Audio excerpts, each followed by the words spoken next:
Hey, what's going on, everybody? Thank you so much for joining me for another exciting episode of Breaking Bitcoin Market Update. Of course, I am your host, Justin Wise, lead analyst and senior mentor at cryptocurrency.com. Hope you guys are doing fantastic wherever you happen to be tuning in from, and we've got a fantastic show for you guys today. We're going to talk about the rumors and speculations and the wishes and the fishes. Because we must, manipulation. It's not that price was oversold. It's not that somebody did a fat finger trade. It's got to be, Bitfinex tether, blah, blah, blah, some type of manipulation moving the market. It's got to be some coordinated attack by aliens. It's all the kind of garbage nonsense that you get on Reddit. I mean, anyways, sorry. But without going too far down into that, we're going to talk about, obviously, the flash crash on Bitcoin last night, price dropping a significant amount, pulling back to the daily baseline. And we're going to look at the technicals and actually what the trade is, because that's all we really focus on, is what to do, right? Technical analysis doesn't predict the future. Technical analysis tells you what is the most logical thing for you to do in terms of making money off of this volatile market. So that's what we're going to focus on today. That's what we're going to break down today.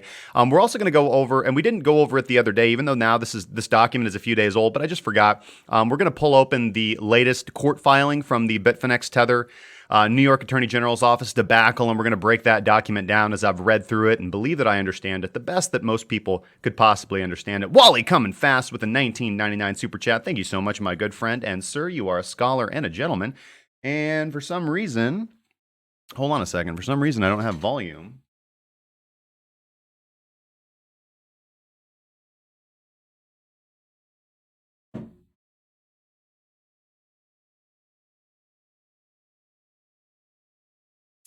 That's weird.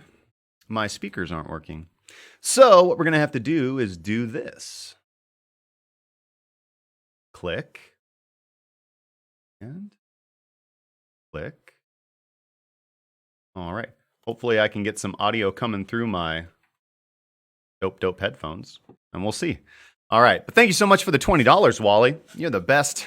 Eat volatility and spit out profits. Keep us educated and wise, Justin. Learn, earn, and don't get burned, man. Shout out to Gunbot University, my good friend. Hopefully you are killing it over there in robot land. Thank you, Bryn. All right. Cool, man. A lot to talk about, man. What a movement. What a movement. And we're going to break it down. We were short on this movement. We talked about this yesterday. Got a lot of questions, and this is, again, I don't predict the future, guys. I don't predict the future. I know, I make great calls, and then we have a ton of viewers on the next day because people are like, oh, I can't believe you caught that. It's just the strategy, right? It's following the rules, and it's using the tools that I've developed over time. And I'm not smarter than what I've built, right? I'm not smarter than what I built. I do not possess some fantastic magical ability to predict what's going to happen in the future. I just follow the rules that I've developed in my own system and strategy. Over time, you can. Not everyone will, but over time you can develop somewhat of an intuitive sense for the market. However, relying on that, and this is why I'm so harsh and critical on things like the price action bros and people who come in here and say, or people who go anywhere and say that all you need is the naked chart, bro. Because I do this channel for the majority of retail traders. Most of the individuals that I mentor that are students in my course and in my Discord and in my premium trading group are going to be retail traders. I do work with some fantastically skilled, really talented traders, and those people generally join the team as analysts. But in general, the system that I've developed over time that I teach people to develop is going to be your best bet. And what you decide to go on from there and build and develop is absolutely fine. But again, 9 out of 10 people that I talk to as traders don't have the results, aren't getting the results that they want. So again, I do the show, I do this channel, and I do what I do for the majority of individuals who are not getting the results that they want. So, all right, let's scroll up just a little bit. Good morning to you, Real Stogger Roach, Turd Ferguson, It's Hard, Johnny Valentine, Philip Tudor, Jamar Jones, thank you so much. Ant Rom, Donnie Don, Mr. Ether, thank you so much, brother. Ron Legato, Elijah Finch, William Hernandez, Robert 31PL, Ricky Thompson. If I missed anybody, Mark VDB, Bitcoin Millionaire, Caspert, Adam Collector Records. Good evening from the UK. Good afternoon from the United States. All right. Cool. If I missed anybody, man, I apologize. Thank you so much for joining me. Hopefully you're doing really, really well. Of course, if this is your first time here, make sure to get off to a right start by hitting that subscribe button, hitting the thumbs up, and hitting that bell, because we are here live every single day. And of course, we're live here every single day because of the love and help from our sponsors. Woot woot. All right, here we are at the live scene, guys. Matt Danduran, good to see you, brother. Caroline Zhu, Olaf from Peru, Olaf from America. Jewelry Bag, good evening from Saudi. Good to see you, my good friend. All right, so let's go over to the live scene, and we're going to go ahead and start off with the dailies, work our way down the time frame as we always do, look for what the trades are in the long term, look what the trades are for today, and look what's confirming, okay? So honestly, there's not a whole lot to be done here today, and this is just what I posted out last night. When our take profits filled on our short orders last night, talked to the guys in the members lounge, talked to the students, and I said, hey guys, there's really nothing to do here. You can, anybody that had low orders to buy the dip, that's absolutely fine. That's often not how we do things around here. That's fine. We actually did not come down as far as the bullish breaker. We actually didn't wick into there on Bitstamp. Interestingly enough, we didn't get that far on the MEX chart either. So if we go to the BitMexico chart, we can actually see that price did not descend into the bullish breaker, right? And what's interesting is that price actually went further on the Bitstamp chart, and there's a good reason for that, because this really did originate from the Bitstamp exchange. The 5,000 Bitcoin sell order was executed on the Bitstamp exchange, but being the reason why price was so pronounced on Bitstamp as opposed to the other exchanges. And so price not coming down into the bullish breaker, price not coming down into an area of critical support from me would seem to, on its face, say to me, and especially if we look at more some other data such as long and shorts ratios and what the other markets are doing as well, would seem to imply more downside is likely.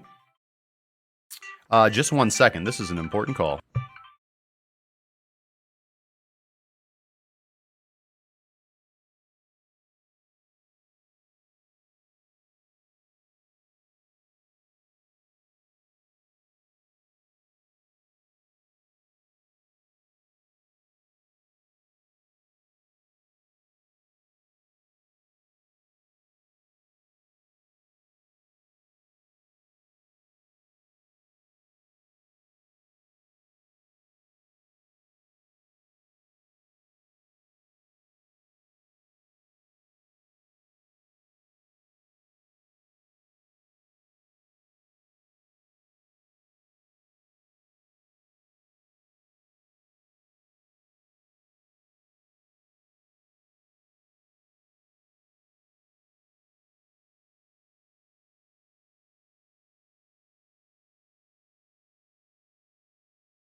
Sorry about that. All right, guys, and we're back. That's funny. We actually grew some viewers. Apologies for that. All right.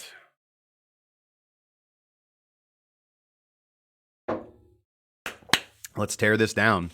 Normally, I do my own vehicle repairs, but I don't really have the time to do it, especially with helping my dad convalesce from being home from the hospital, especially with the volatility in the market. Just don't have time to go out there and do the whole grease monkey thing. So took it to the shop, so I kind of need to listen when they call. All right, guys. Anyways, moving right along. Here we are on the BitMEX chart. We can actually see, yes, as I was just saying, that price didn't actually descend as far into and didn't wick down into the bullish breaker as I would have liked to seen. That's where limit orders are always to be placed. Again, in the vicinity of the daily baseline. In most cases, as you can see, having buy orders when price is bullish, when all your indicators are firing bullish, having limit buy orders in the vicinity of the daily baseline is going to be quite helpful. Most likely in this situation, had you been doing this, you probably would have got dinged pretty hard. If you were using hard stops, soft stops, as we tend to do things around here, you would have been just fine. But honestly, the R to R on the trade was not that fantastic. We did see that price did pop up a little bit, but it's just been slow grinding its way down through the majority of the morning hours. Again, you just go down to the lower time frames and you can see that, price, naturally rebounded. And honestly, a lot of that was just the arbitrage bots. And the reason why is because there was such a void that was filled by that massive sell order that was executed well below market levels. And you can actually see that those sell orders were being increasingly walked down further down the fair market value level as that large sell order was being transacted and conducted and filled. And that created a large void and gap across all the markets. And you can see what's really, really awesome about this is how fast price shot up. A lot of people think that was people buying the dip. It really wasn't. It was arbitrage bots. That was such a massive, violent, and volatile movement so quickly, especially if you go look at Ethereum. Our markets in cryptocurrency are so efficient because you have to understand, this is the technological world. Most people that are in cryptocurrency are techno nerds, are very good with programming, are more advanced in their understandings of things. So what we're going to naturally have is lots of advanced programming, algorithmic bots, and things of this nature. And we have a ton of them. So that's how efficient, because of that technology, because of that technological innovation that we often have from a lot of individuals involved in this space, we're going to have that's why I think we have very, very, very efficient markets. All you guys have to go do is read that Bitwise report that talks about the cryptocurrency markets compared to other markets. And we don't have, everybody talks about this is the Wild West and this is unregulated and blah, blah, blah, blah, blah. And while all of that is true to a degree, when it comes down to the dollars and cents and volatility and arbitrage and the fair exchange rate across exchanges, all that stuff is highly efficient and next board level, right up there with CME, all the other major exchanges, all traditional equities. And so what I think this is, honestly, what I see and more as I get more information and as I trade more and more and look at, not just trading, but look at the market data of this exchange compared to my experiences in Forex and equity, I can see that cryptocurrency enthusiasts and traders and market makers and every market participant has done such a fantastic job of regulating ourselves. The entire idea of Bitcoin and cryptocurrency in the first place was kind of a middle finger to big daddy government and things of this nature to say, we don't need you. We can handle this ourselves. We don't need your rules and regulation. And it's not going to be absolute chaos, mayhem in the streets, anarchy, if, God forbid, smart people just decide to solve their own problems. Long live John Galt. And I mean, the cryptocurrency markets and exchanges are living proof of that, right? Highly unregulated, largely, startups, largely driven by retail sentiment and investment. And what do we have? Extremely efficient markets. And everybody wants to run out there and scream manipulation and this and that.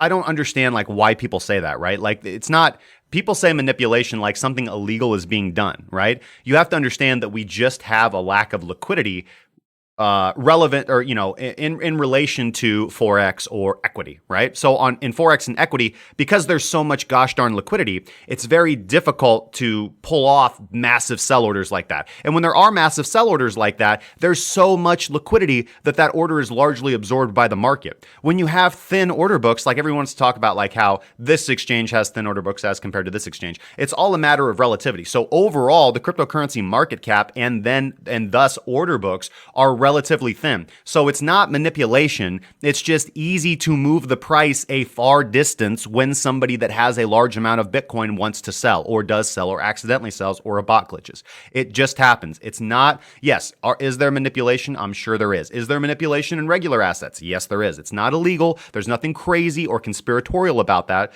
I mean, insofar as this is some evil space lizard, Zionist conspiracy Illuminati type BS, that's what everybody wants to talk about because most people want to focus on this is a deeper thing. Most people want and are kind of addicted to that feeling of powerlessness, right? And I think that largely the government state, I think that largely the security state has really helped engender that in individuals, as well as, you've got the millennial generation and, what do they call that? The snowflake generation and things of this nature, right? We've largely been inundated or taught or tried to be taught that we don't need to think for ourselves or handle things for ourselves, that there's a lot of subliminal activity that goes on with a lot of what's going on in the world today where, we're kind of taught that there's these evil forces that control everything. And honestly, the reason why I'm so against that is as a man of science, as a man of logic, as a philosopher, I see that as a retreat back to mysticism, right? So regardless of how you feel about faith or religion, and I actually have quite a favorable view of faith and religion, honestly,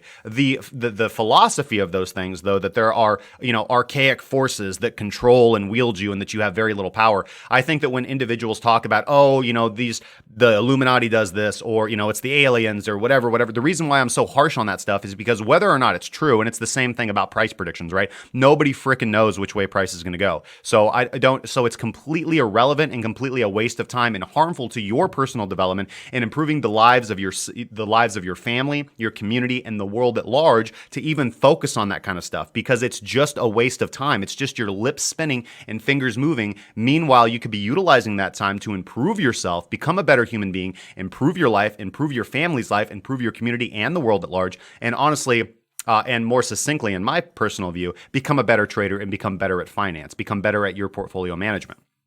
So, it's a retreat back to mysticism. It's pushing away from what science and logic have taught us about how anybody can take control of their lives, can take control of their understanding of the universe, take responsibility and take charge and be brave in the face of the unknown, right? Of course, there is this vast ocean of unknown out there. Death, God, love, everything, right? Nobody knows the answer, right? Everybody searches for the answer.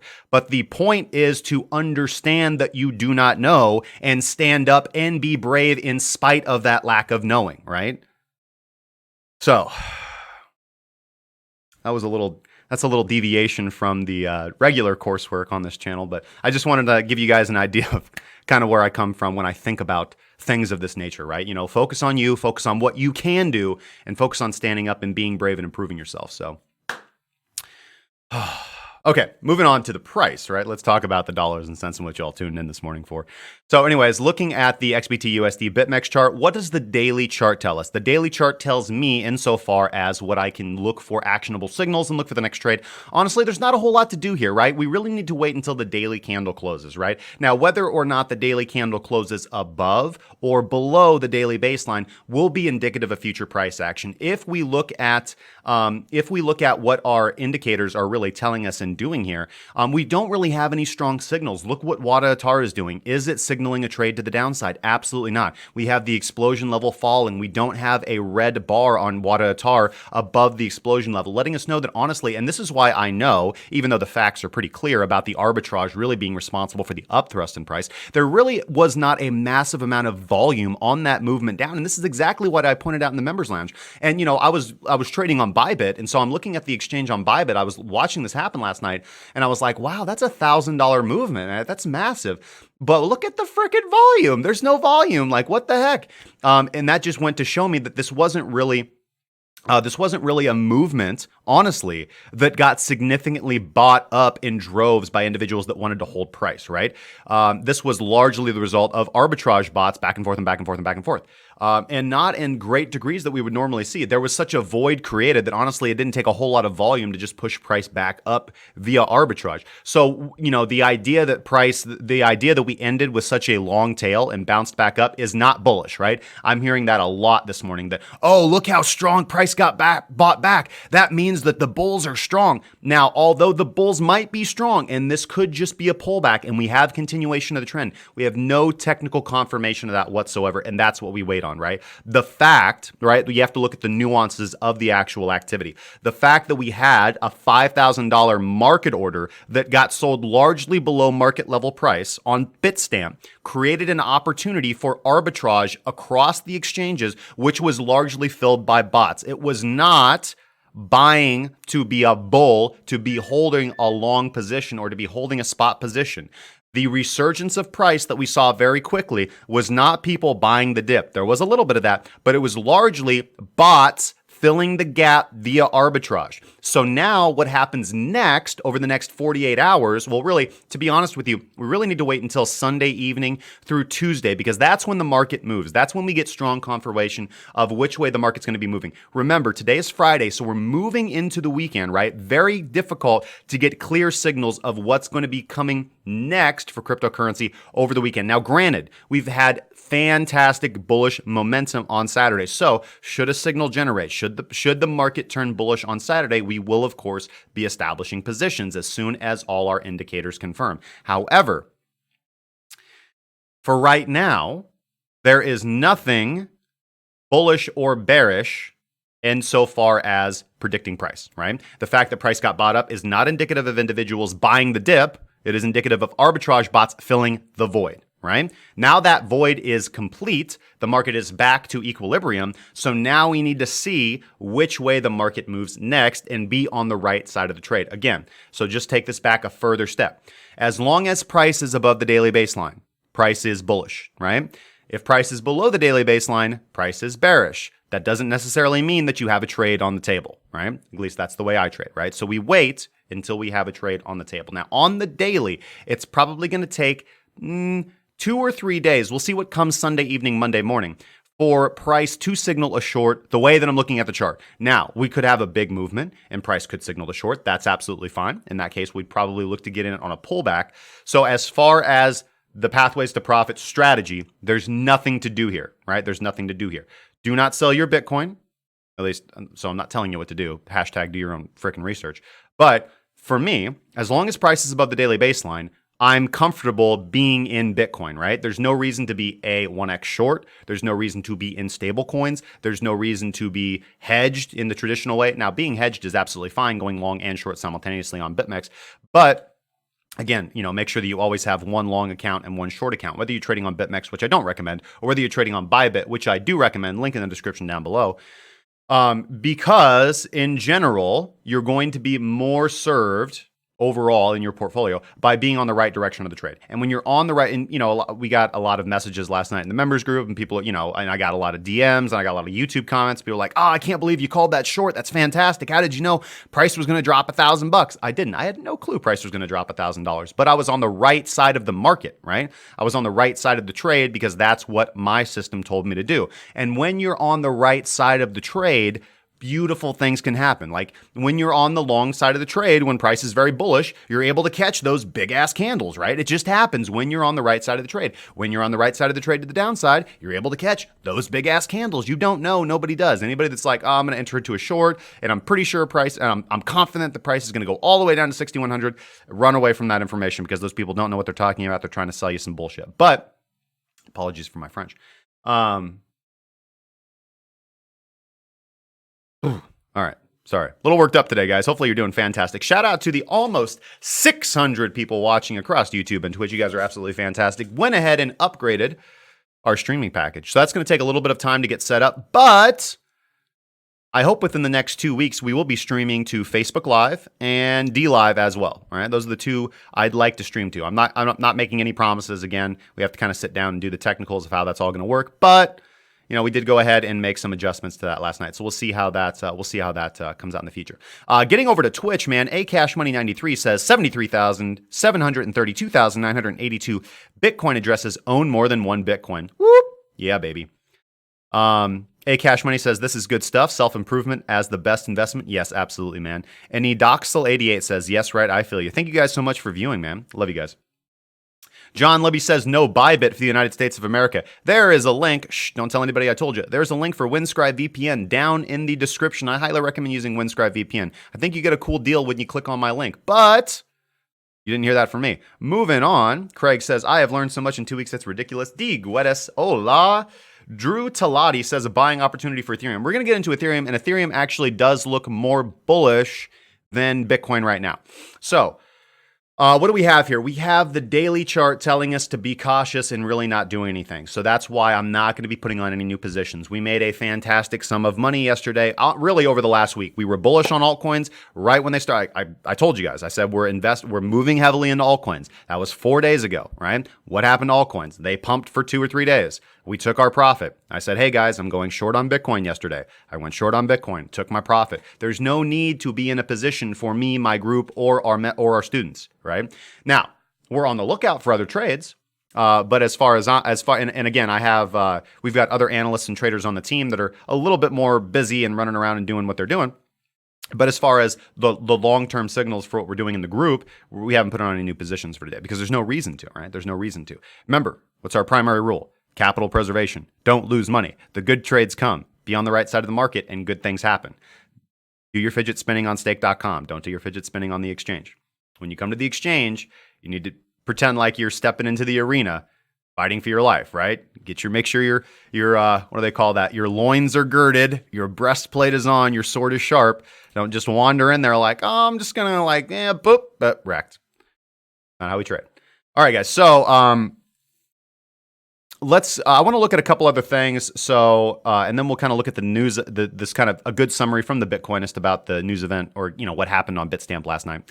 But let's go over to some of our long-term charts here. And we'll start off with the total crypto market cap. So the total crypto market cap, we were trading into this we were trading into this order block right here, okay? We were trading into this order block. This is the lowest daily close that we experienced during the bear market of 2018. So we were obviously using this as a bearish breaker, looking for rejection. We closed above it with very little resistance. Shane Overton and Ryan Baca, thank you so much for the subscriptions on YouTube. And G-Man in Wonderland and Idoxel88, thank you so much for the follows on Twitch.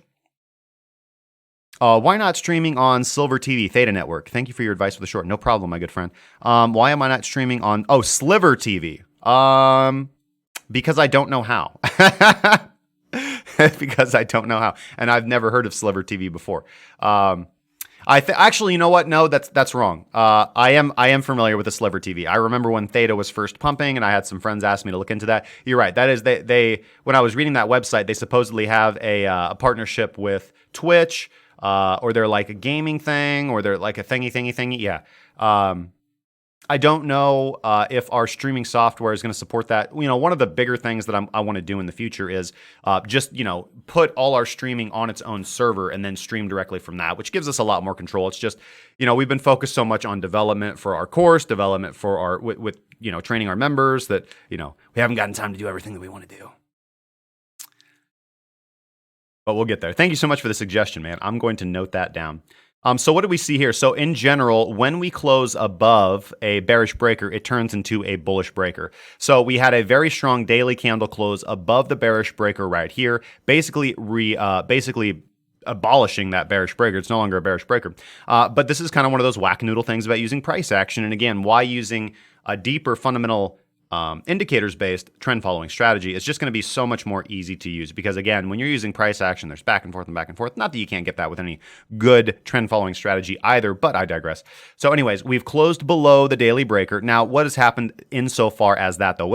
So let's ignore the breaker for a moment. We'll get back to that in a second. And let's look at what our strategy is telling us. What has price done? We've pulled back. This looks very similar to the Bitcoin chart. We've had a big pullback to the daily baseline. So price, the total market cap, is above the daily baseline. Price is overall, the market is bullish, right? We're not getting any strong indications. We obviously had take profit indications here from time transformation warning us that we need to be scaling out our profits on the way up. Every time one of these red dots appears or every time one of these red triangles appears, it is a strong warning that, hey, a reversal is potential, but, look for confirmation for taking the reversal trade, but definitely take some profits on your long trade, which you should already be in, should we be at the point where TT is signaling red take profits. What do we see here? Just in general from our baseline as well, it's still curving to the upside, right? It has ceased its parabolic movement, but it is still curving to the upside and acting as strong support for the total crypto market cap. So again, altcoins are a little bit different. You guys know that I don't buy and hold those. I move in and I move out. But overall, this is telling us that the crypto market is still healthy. We need to see what happens next, right? So we had this nice healthy pullback, a lot of profit taking to the daily baseline, and now we need to wait to see if we get continuation of the trend or if we get a strong confirmation of a reversal in trend, right? We don't have any confirmations yet. What is WADA doing? WADA is doing nothing. We have the explosion level falling. We have no volume bar above the baseline. There's no volume. There's no gas in the tank to take a position. Best place to be is sitting in Bitcoin and not doing anything. All right, let's go to the altcoin market cap. And unfortunately for the Bitcoin maximalists out there, the altcoin market cap still looks healthy, right? We didn't have a pullback to the bullish breaker that we were looking to experience here. That's fine. We pulled back to the vicinity of the daily baseline. Now, because of that, I do think that we would dip potentially lower. I think the potential to move lower on the altcoin market cap is more likely. But if we look, things are still overall bullish. Above the baseline, bullish. Above the zero line, bullish. So again, nothing to do. We need to wait for our indicators to reset and give us a new trade. But we can go down to the lower time frames and look for positional opportunities. Let's go look at the longs and the shorts. Now, this is the longs, and I think this is what's interesting to me. On the longs, again, same thing. Pull back to the daily baseline. Things are still quite bullish. TT above 0. WADA TAR still green. Not signaling a position, but still telling us that the market is not necessarily bearish yet. So, long still looking okay. Price is still looking okay. Similar to the shorts. Now the short chart still looks quite bearish, right? We'd have no indications for a trend reversal at this point in time. So interestingly enough, the traditional way to analyze this would be to say, okay, longs are high and had a corrective pullback. They still look healthy. And shorts look like they're falling off the darn map as we had that massive close position on Finex yesterday. So what this actually would imply, there's two ways to interpret this because it's not so straightforward, because you can say traditionally, okay, longs are high, shorts are low, price looks good, everything looks good, this is bullish, right? However, the other thing in the short term, though, what I would be looking at is the fact that because shorts are not dramatically stepping in to take advantage of this position, because we haven't, and we'll see over the next couple of days, we'll see kind of what happens over the weekend, but because the shorts aren't really stepping in to take advantage of this, and because the shorts pulled off a large positions at that top, that would seem to imply more downside in the short term for me. More downside in the short term to me. Looking over to CME futures, we can see the same thing. Big corrective candle. Still everything looking quite good. No positions to put on yet on the CME futures, but we can see here on the 30-minute time frame that so the CME futures are quite bullish because this was bought up. There's no arbitrage on CME, so this was quite nice. And looking over at Grayscale. On the daily, again, Grayscale pulling right back down to the daily baseline, filling that gap quite beautifully right here, just as we talked about we would. Fill that gap all the way down pretty much right to the top of that candle, acting as support and pushing off. So GBTC is something to definitely keep your eye on as far as what traditional markets are thinking of cryptocurrency, not directly tradable. Some people look at this as a leading indicator. I don't necessarily, because I do find many times that it just trades independently. Obviously, direction is in general the same, but as far as figuring out like, okay, do I buy here or sell here? That's not going to help you out. Unless you're one of the price action bros, which is fine. Again, you can be profitable trading that way, just not necessarily how we do things around here. And looking at BTC dominance, we continue to drop. We are below the daily baseline. Price pulling back to potentially reject from the daily baseline and looking for the candle close to confirm actually the bearish signal on Bitcoin dominance, which would be bullish for altcoins.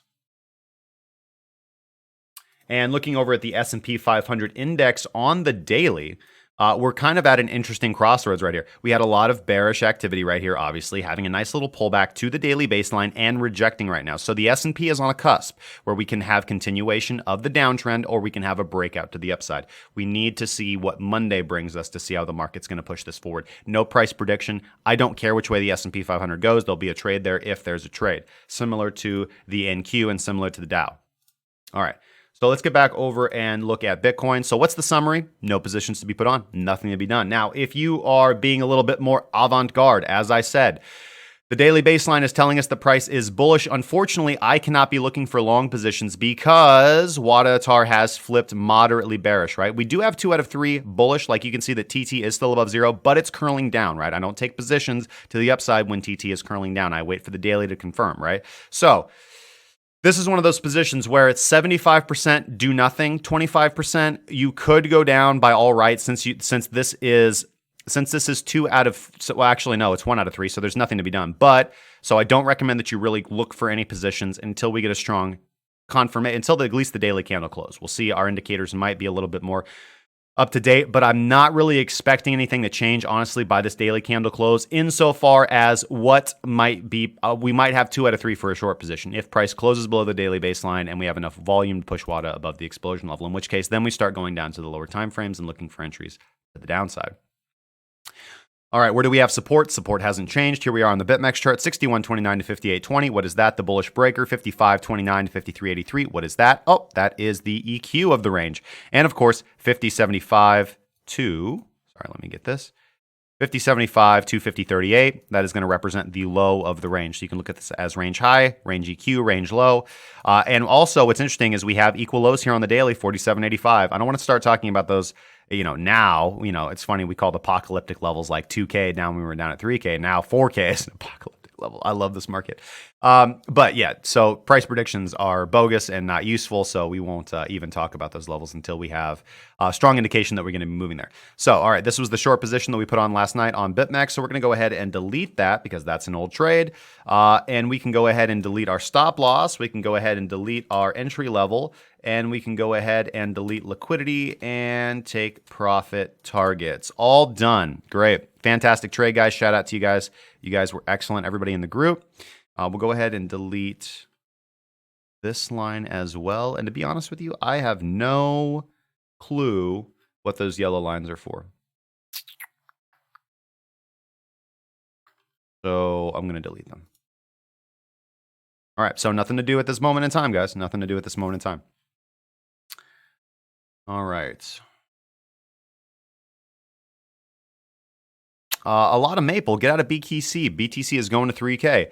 All hail Tyler Jinx's hyperwaves. It could very well, sir, but I'm going to need a little bit more than a pullback to exit, right? We're on that cusp, right? Like we are a couple days away from me saying, all right, guys, we're out of Bitcoin, we're in stable coins, or we're short on Bitcoin, right? Because again, I don't move into stable coins. I just go short, right? Because I don't like to have to transfer all my stuff around. But yeah, I mean, don't freak out, man. Don't panic. There's plenty of time. Like price is not going to go from 7,062 to 3K in one candle. It's not. I mean, it could happen, but it's very unlikely. Yeah. So the fact that we went from 8 to 7 in one candle. All right, that's cool, right? Price could go from 7 to 6, and then we still got plenty of time to take the short to 3, right? So wait for some confirmation. Wait for some confirmation before we just go screaming, running down the streets, Archimedes style, saying Eureka. I got news from China, and they're saying that it's time to dump BTC. I'd love to see that, man.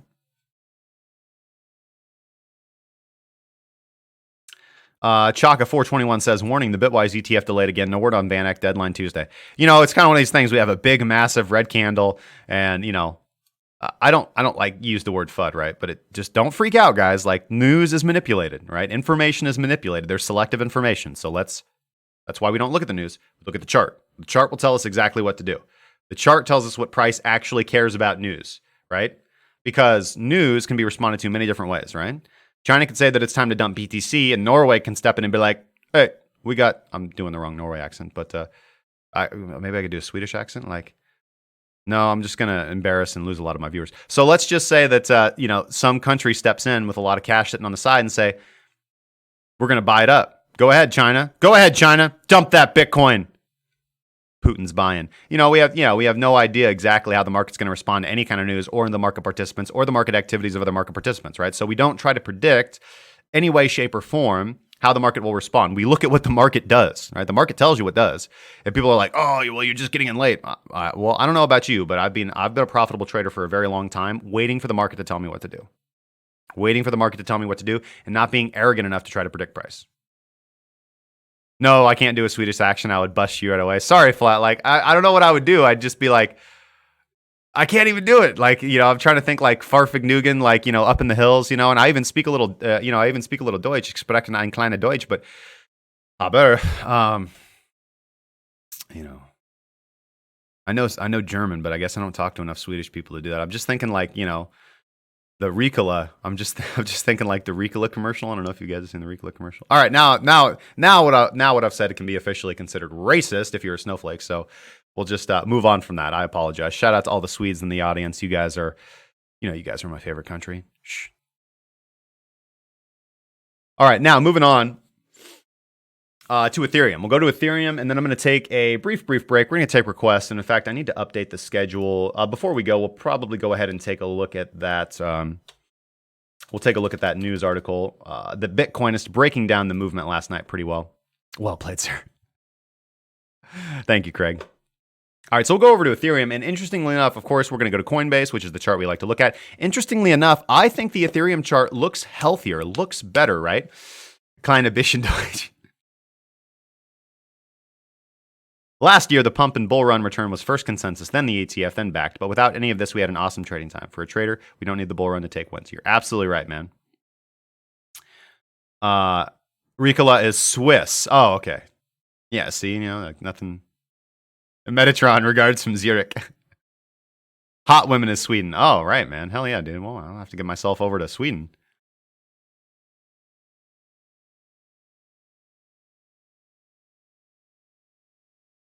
Nah, Swedish people are Swedes. Right? Switzerland is Swiss. Yeah. I said some pretty derogatory things about Norwegians. When did I say derogatory things about Norwegians?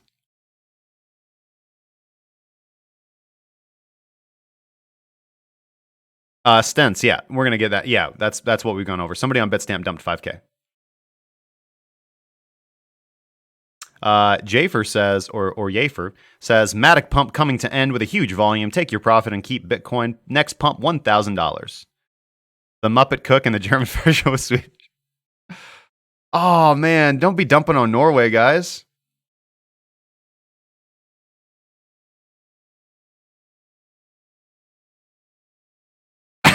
Flatline. Hey. I'm not going to allow y'all to be hating on Norway like that, man. Come on.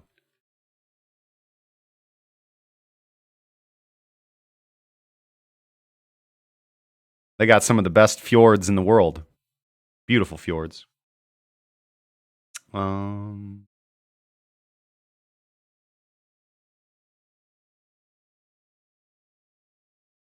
Craig says, I'm beginning to understand how lucky I am to have only been at this for 3 weeks, and I have actually survived intact. I owe that to listening and reacting to what I've learned. Thank you all. Thank you, Craig, man. That's the feedback that I want to get. There's a lot to learn, man. Swedes and Norwegians always joke with each other. We even got specific jokes between us. What do you guys? So what's like the? Is it Nords? Like, I thought that was like a Viking thing. Okay, I said Viking and Norwegians. All right, so I just lost all my Norwegian viewers. What do you call Norwegian people? Like, you call people from Sweden Swedes? Oh, I met my Swedish friend said some pretty derogatory things about Norwegians. It's Constitution Day. Be nice, but yeah, we have enough oil to scoop up those. Hell yeah. Nulls. That's not what we want. We want nulls. Somebody asked for nulls. Ed, I got you, brother.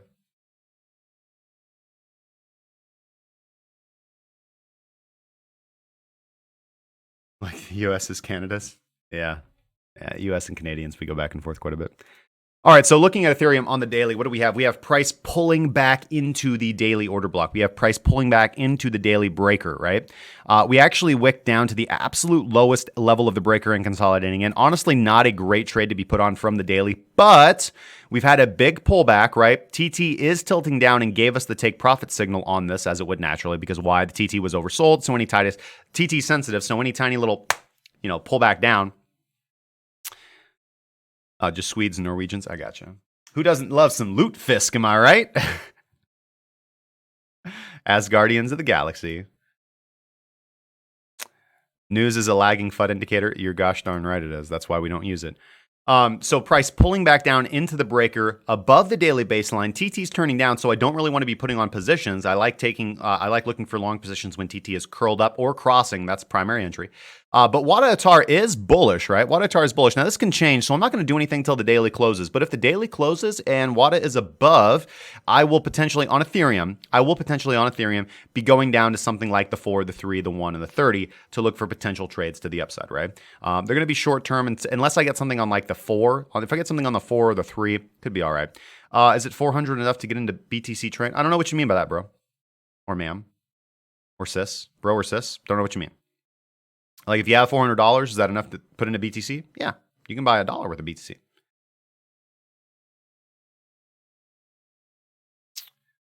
Ethereum holding the daily baseline, had a big movement down to the downside. It actually happened a little bit quicker.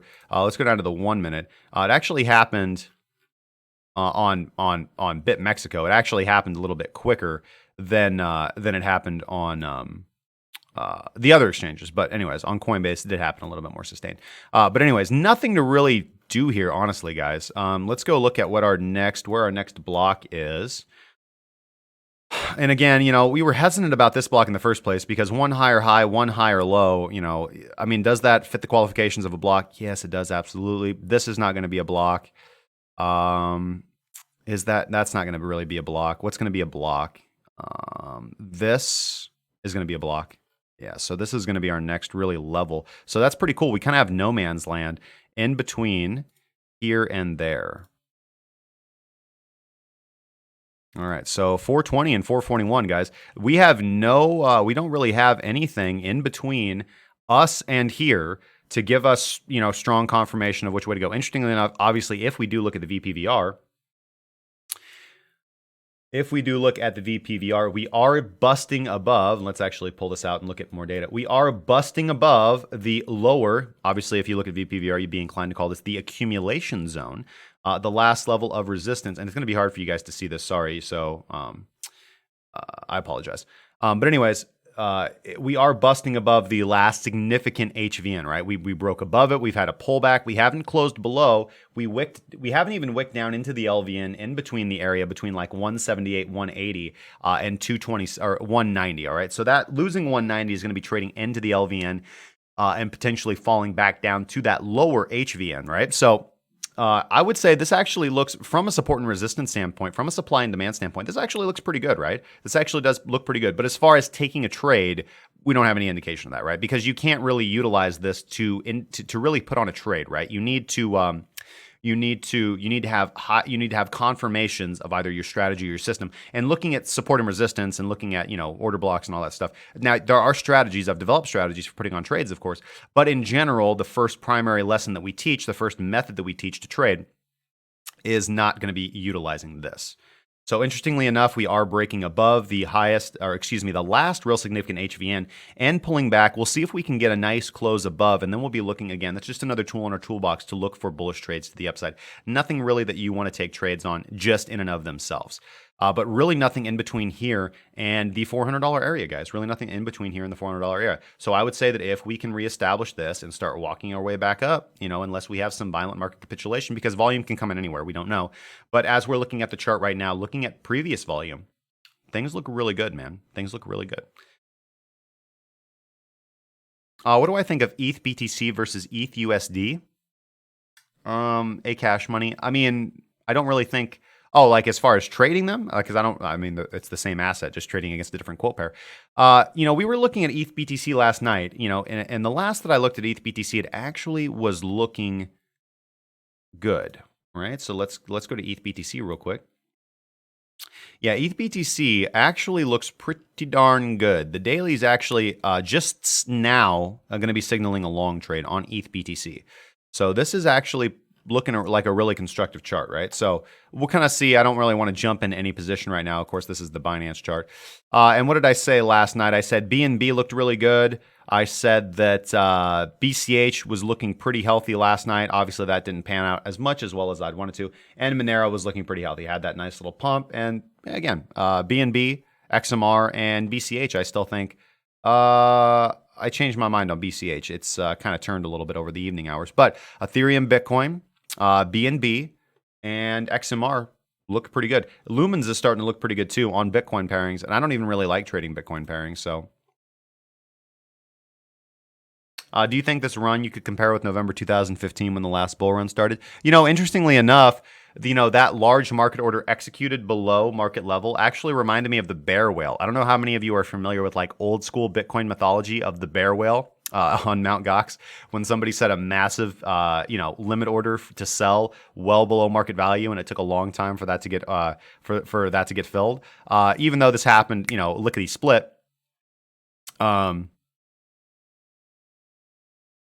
It still reminded me somewhat of the price action, so far.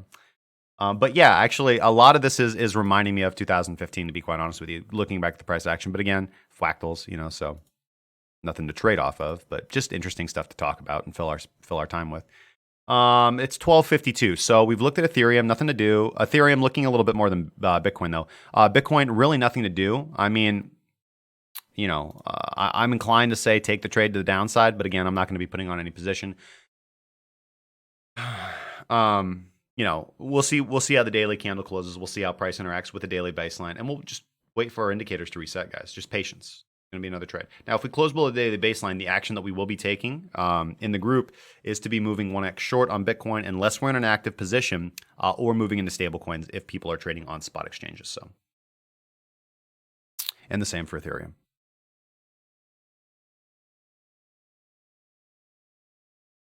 John, can you put in a request for BCH? Sure you can, man.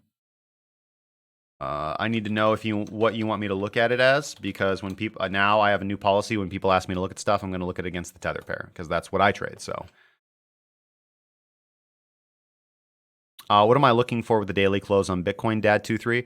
So I'm looking to see if it closes above or below the daily baseline. If it closes below the daily baseline, I will move into a 1x short and wait to get an active short trade, but I will be hedged. I will be hedging my USD portfolio. Same with, I'll be recommending that people move into stable coins. Should the candle close above, then I'll really do nothing. I'll really do nothing, honestly, and just wait for my indicators to give me a signal.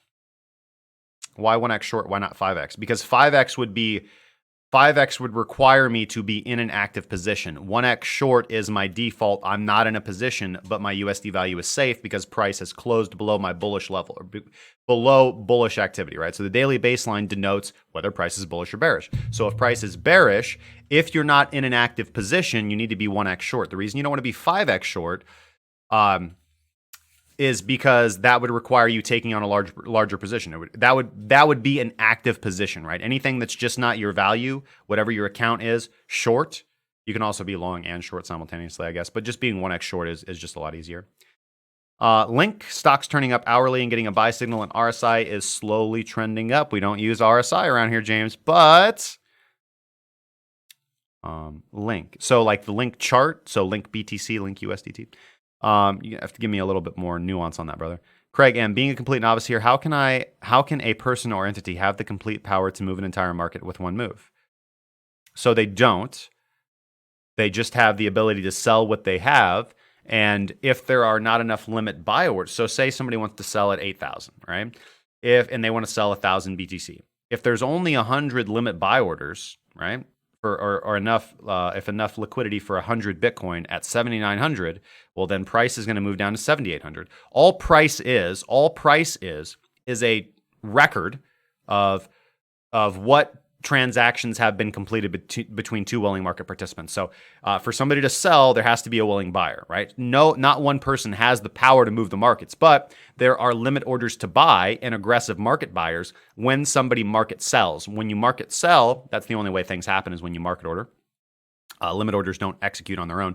When somebody market sells 5,000 Bitcoin, as what happened on Bitstamp last night, you're going to move down the order book until that 5,000 Bitcoin is sold. And because the order books on Bitstamp are relatively thin, to be quite honest with you, but it would have happened pretty much on any exchange with 5,000 Bitcoin spot, it's going to tear through the order books and move price down. And then because of arbitrage bots and because of the fact that our market is efficient, you have bots that then immediately go beep, beep, beep, beep, beep, beep, beep, beep, beep, and start buying and selling Bitcoin and moving it across exchanges to take advantage of that liquidity void, to take advantage of that arbitrage opportunity, to buy Bitcoin on Bitstamp, move it and sell it on Coinbase where the price was still higher, and then repeat that a million times. Fast. And that's what brought the price back up on Bitstamp, and that's what brought the price down on Coinbase. Because if they're buying the Bitcoin at a cheap price on Bitstamp and selling it on Coinbase, that's going to bring the price up on Bitstamp and bring the price down on Coinbase, bringing the market to equilibrium. And that's how efficient our market is. How large of a position do you have to 1x short to hedge your position? Is it based on how much BTC you have? Yes, you 1x short your entire USD value, however much Bitcoin you have. An alternative is having two accounts, which I always recommend people do if you're on BitMEX or ByBit. Again, don't recommend BitMEX. I recommend ByBit. Link in the description. But what you can do is go half long, half short, right? And that's gonna be a little bit more of an efficient hedge. But generally, the way that I do things is when price is bullish, I'm hedged by staying long, 1x long. When price is bearish, I stay hedged by staying 1x short. Can you please explain how exactly to 1x short an entire account as a hedge on an exchange? So you have an amount of money, you have an amount of USD value in Bitcoin on your BitMEX or ByBit or Deribit account. Open up a short position, 1x short, for however much that is. That's all you do. That's all you do. You take how much money you have, and you go 1x short. Your liquidation price is going to be like 20,000, right? And then if price reverses to the upside, I mean, that's just like sitting in cash, right? That's just like sitting in cash. Now, when you're 1x short, if Bitcoin moves down. You make Bitcoin and USD value, right? Okay. Because your Bitcoin is going to be, you're going to have more Bitcoin, even though the Bitcoin's worth less because you're short, right? So you're going to gain USD value and Bitcoin value. If you're 1x short and Bitcoin moves up, you lose Bitcoin, but you do not lose USD value because the Bitcoin that you have is worth more. It all balances out. Is it 6,400 lowest point to get into the BTC train and start getting profit? Camilo, it's really not that simple, my good friend. Would I recommend using an arbitrage bot? If you can find one, if you can get in one.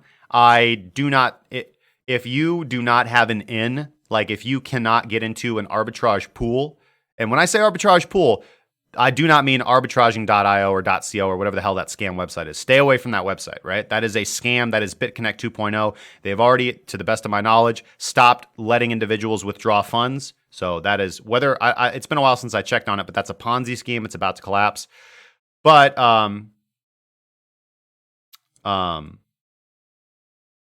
tweet quit us. Are we taking a 10-minute break soon? I need to refill my wine glass. Yeah, let's go ahead and take a break. It is 12:59, so this would actually be one of the first times that we actually take the break on time. Thank you so much for reminding me. I'm going to go get some water. I actually might go make a coffee. Thinking like a coffee, guys. We're going to keep this train going for another hour, guys. When we get back, we're going to go over the Bitcoinist article about the flash crash. We're going to break this down, see how accurate it is. We're also going to go over the legal document, the last court order from the Supreme Court of the state of New York against BitMEX, and break this down and explain what it means. We're going to take your requests. We're going to look at bubbles. Bubbles. All right.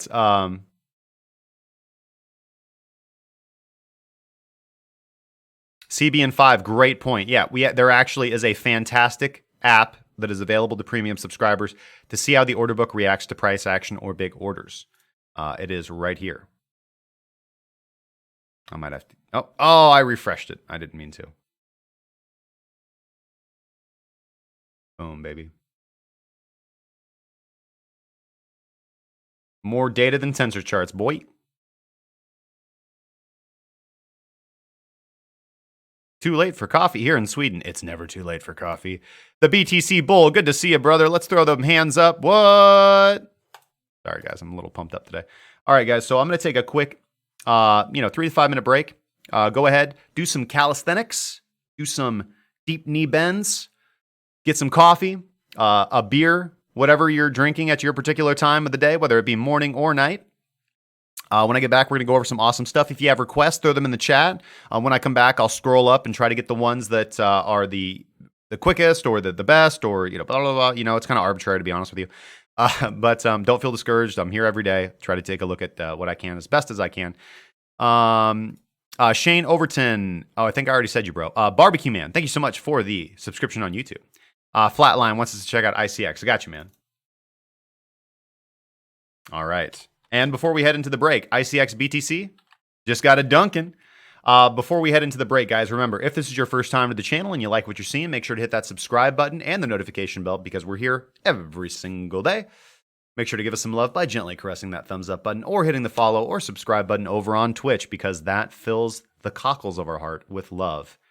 Even the deeper down, like the subcockle region, gets that really warm and fuzzily. We'll be right back, guys. And we're back, guys. Awesome. Thank you so much for staying through the break. You guys are absolutely fantastic. And now we can get into the hour of power. Sorry, guys. Psyched up today. Yes, let's take a sip of coffee.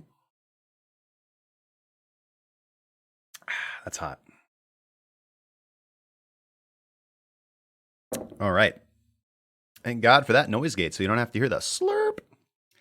Bitcoin Millionaire says, well, I decided to promote myself. Get over into the, I'm not in the live control room over here on YouTube. What is going on?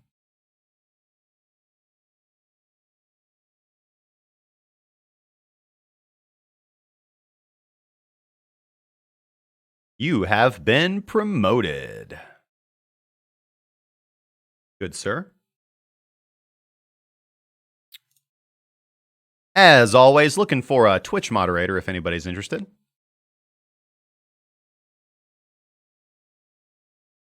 Also, guys, hey, if anybody would like to help the channel out, we could always use and appreciate if anybody would like to do timestamps. If you're interested in doing timestamps for the YouTube video, please reach out to me on Discord at jwisefree. Pretty easy to find. I'm the top guy in the Discord, all the way at the top right. All right, guys. Let's see here. Let's go over this article, and then we will take a look at.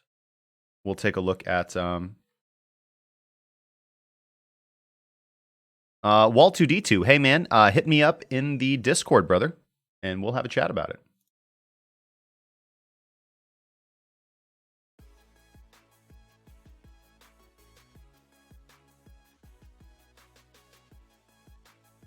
All right, so hopefully the music isn't too distracting. Let me know if it is too loud, and we'll turn it up. So let's go on over to the Bitcoin. This is the Bitcoinist. The Bitcoin price flash crashes to 6.1K. Here's the likely reason why, all right? We want to thank Osato Avanomata, whoever that is. Thank you so much for writing this. So here's the rundown. It's either a whale dump, a fat finger error, or a bot glitch. And the Bitcoin price parabolic advance has been halted. So 5,000 Bitcoin were dumped on Bitstamp. Likely, you can just take that word out. That is what caused. There's no likely about it. Yes, absolutely 100%. That caused the flash crash that occurred in the early hours of Friday. Bitcoin plunged as low as 6,100 on the exchange, but has since recovered over $7,000 over the past few hours. So, a trader on the Bitstamp exchange put up a sell order of 5,000 Bitcoin at an oddly low price of 6,200. This move caused a massive plunge on the exchange, setting up a temporary arbitrage opportunity. The effect soon spread across the market to other exchanges, with the Bitcoin market average falling to about 7,100. As of press time, Bitcoin had rallied to 7,300 on most of the popular Bitcoin exchange platforms, now trading down around 7,078 at the time of me speaking this word at this very moment. Honestly, I like that this guy is just a reporter and he's talking, but honestly, he doesn't seem to have the confidence to really understand what he's talking about from a trading perspective, because the reality is like this sentence right here. Yeah, this is speculation. Like, we don't know. Was it a whale intentionally dumping? We know it was a whale dump because 5,000 Bitcoin order being sold is a whale dump by definition. But whether it was a fat finger error or a bot glitch, we never know. And we never know. BTC Bull, hit me up too, brother. Yep, hit me up in the Discord, man. We'll have a chat.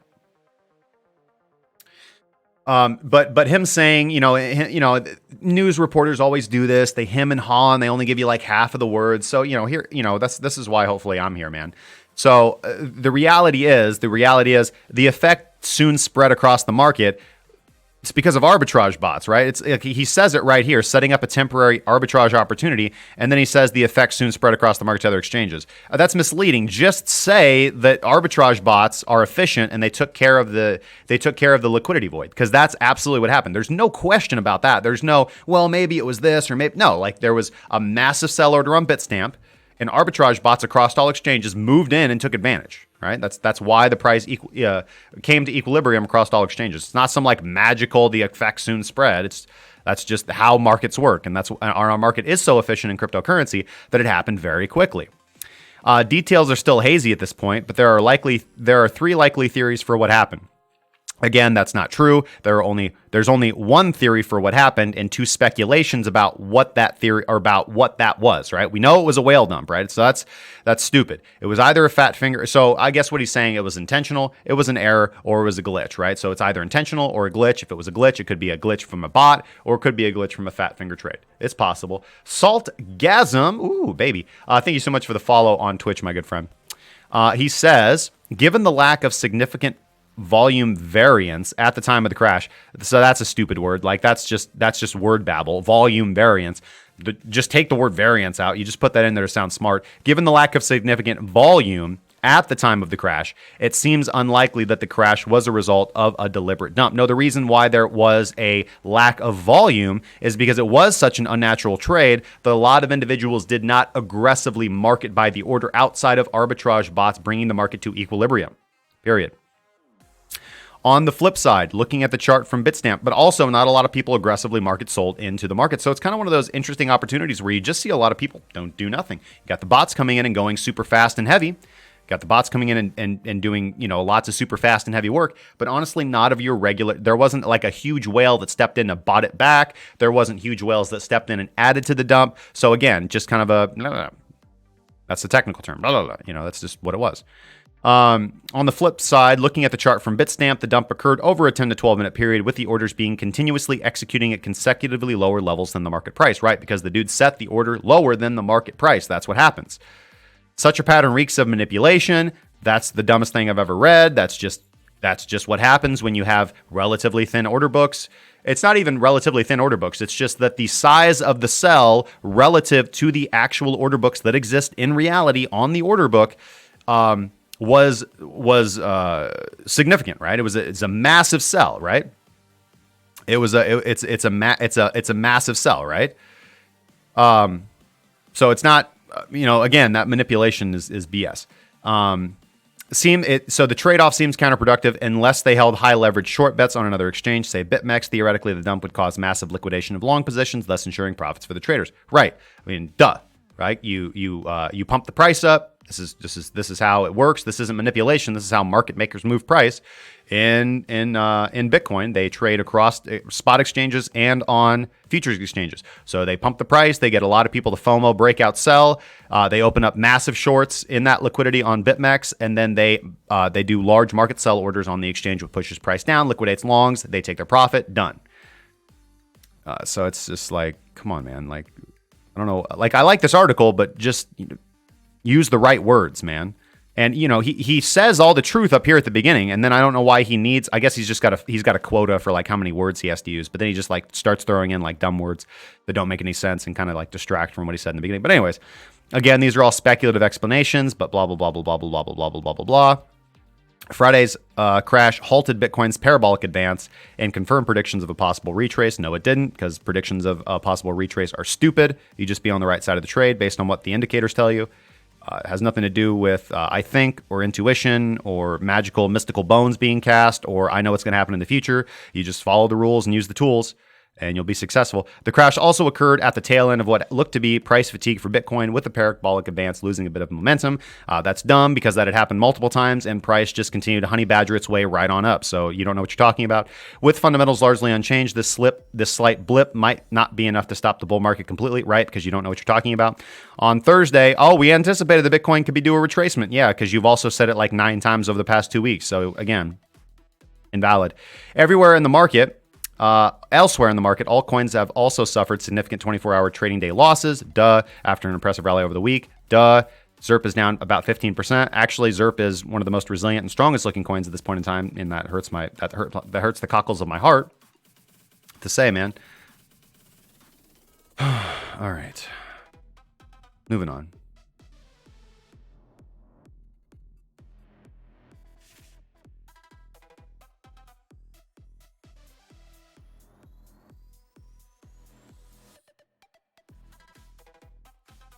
A cyberpunk whale noise. Nice.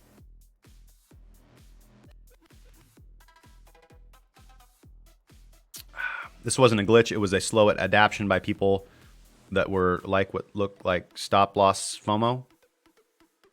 Not sure Yeah, hell yeah. Thank you, Christian Zeladon. When dump, we check level, set FU. After go to MEX, it show overload and set again FU, then go to bed, and I'll settle at same level. Oh, man.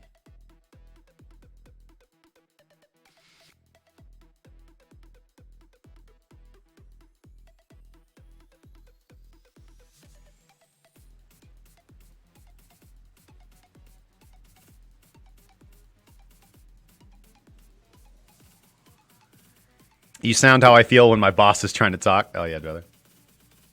It dropped 20% from 8,333 down 1,666.66. Weird Illuminati. Hell yeah, man. All right, brother.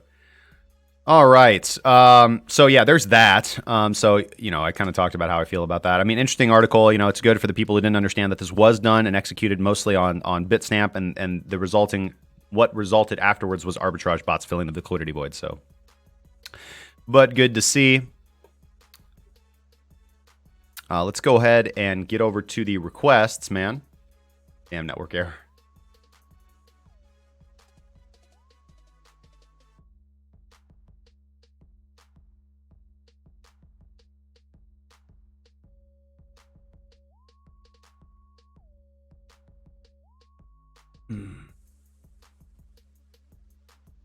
Here we are.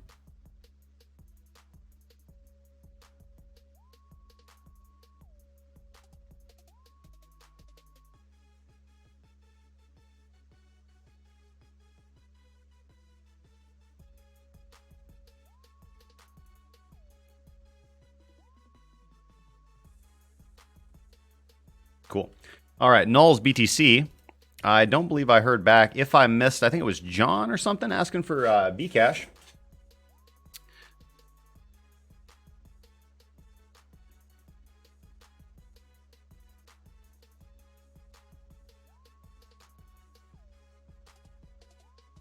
I didn't hear if you wanted tether pair or whatnot. LTC. Oh, no. I haven't done ICX yet. I was just getting to the request, bro. LTC. We'll look at LTC USDT unless there is another desire from you, my good friend. All right. Null's BTC. Go to the daily. Throw our template on. Null's BTC. Nothing to do, man. Nothing to do.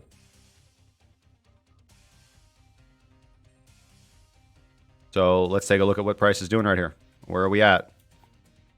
Price is below the daily baseline. Looking at TT, we are potentially going to get across to the upside. Like, this is something that could be good, potentially moving into the weekend, but there's nothing to do right now. You need to wait for confirmed bullishness, right? You formed a swing high basically on this movement. You've got rejected from your daily baseline. You seem to be putting in a daily hammer right now, but again, that doesn't mean anything because you're not at the bottom of the down movement. You're on a movement to the upside and a pullback. So you're looking to see if this is just a correction and continuation of the downtrend, or if you are actually going to get some sustained breakout movement with some legs to carry us potentially to the secondary daily baseline or Quadrigo ATR targets.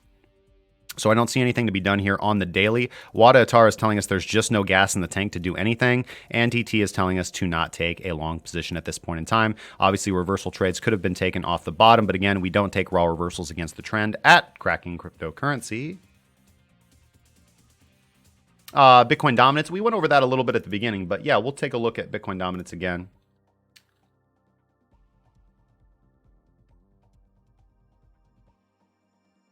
Yeah, there's nothing to do here with nulls, brother. I'm sorry. And because the daily is not confirming anything, because the daily isn't confirming anything except for a potential short trade, which again, it's not confirming that either. Because again, remember, here are our, this is where WADA is telling us to go short. And where do we actually get our first short signal per the strategy? Nope, not here. Here. Right here on this candle, because of course we can't go short on nulls, but I'm just letting you know. This is where we would confirm a short sell, and then we don't really get told to get out of price until here is where we get our first, from TT, take profit. We move stop loss to break even, take half of our profits, and we continue on going down, and then we start getting a cluster of reversal signals. Generally, when you start getting a cluster of reversal signals, you want to start aggressively moving your stop loss down and taking profits, right? Because you're looking for potential market reversal, but that doesn't mean take a long. It doesn't mean take a long. It doesn't mean take a long. So what we need to wait for here is for confirmation of a trending long, which we don't have. Again, Wada Atar is telling us that there's no gas in the tank, keeping us out of any position. We can just see the change in the shift right here. We've entered into a weak or dead zone in the market, so just nothing to do, man. Just nothing to do. We need to see price close above the daily baseline, Wada Atar confirm, and TT cross the zero line. That's what we need to see, and we will potentially take a trade to the upside. Anyways, moving on. ICX, or BCH ABC USDT. Go ahead and move drawing tools because it's been a while.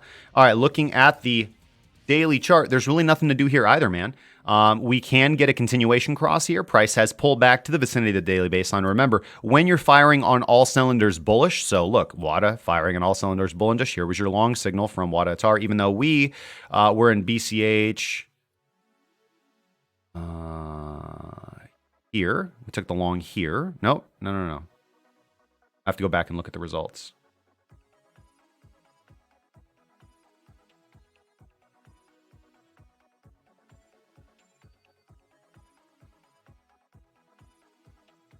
We took the trade on the 12th.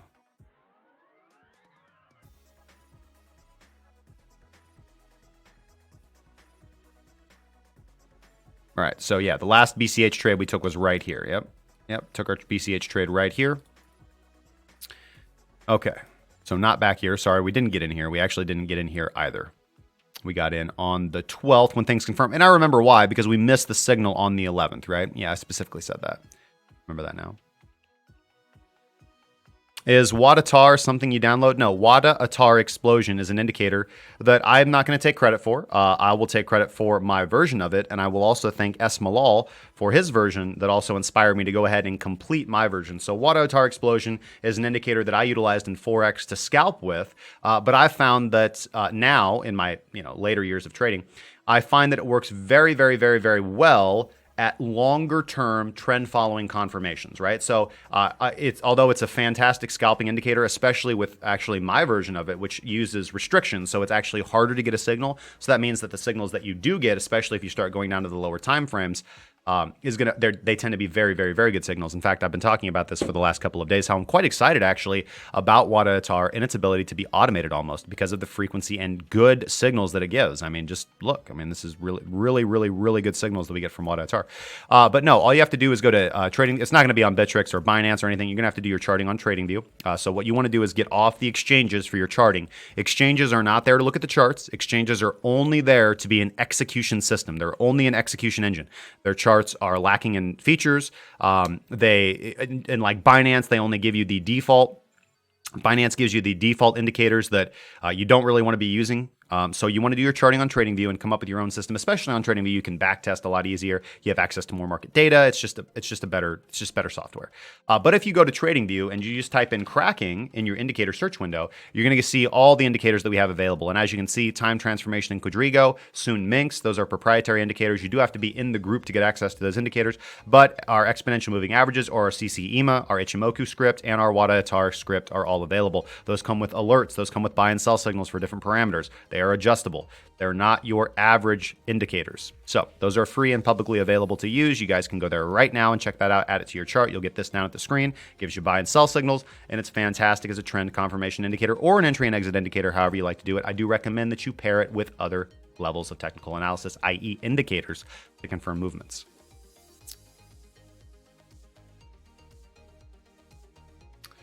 Anyway, so BCH ABC to Tether right now, there's really nothing to do. Now, obviously, again, when you're firing on all cylinders, where do you have limit buy orders? In the vicinity or directly at the daily baseline. Had you done that, you'd be doing pretty good right now.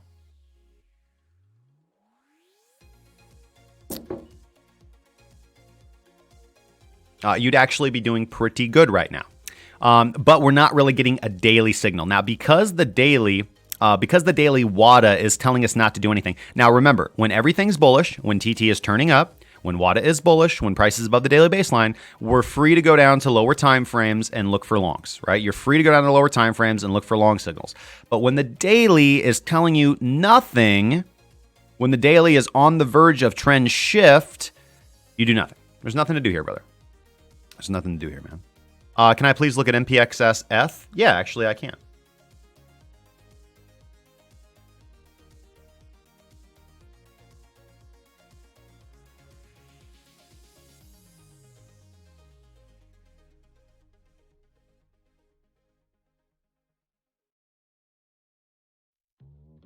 David Feinberg, we went over Ethereum quite in depth at the beginning of the video, my good friend, as we always do. We do Bitcoin, Ethereum, chat interaction, and then we take a break, and then we do requests and other random bullshit and listen to music.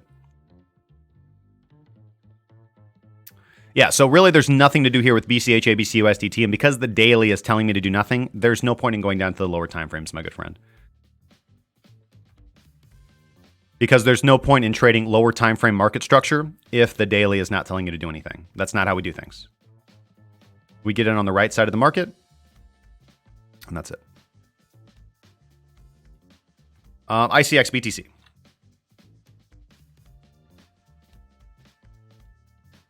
Oh, no, it's all good, brother. David Feinberg, it's absolutely fine.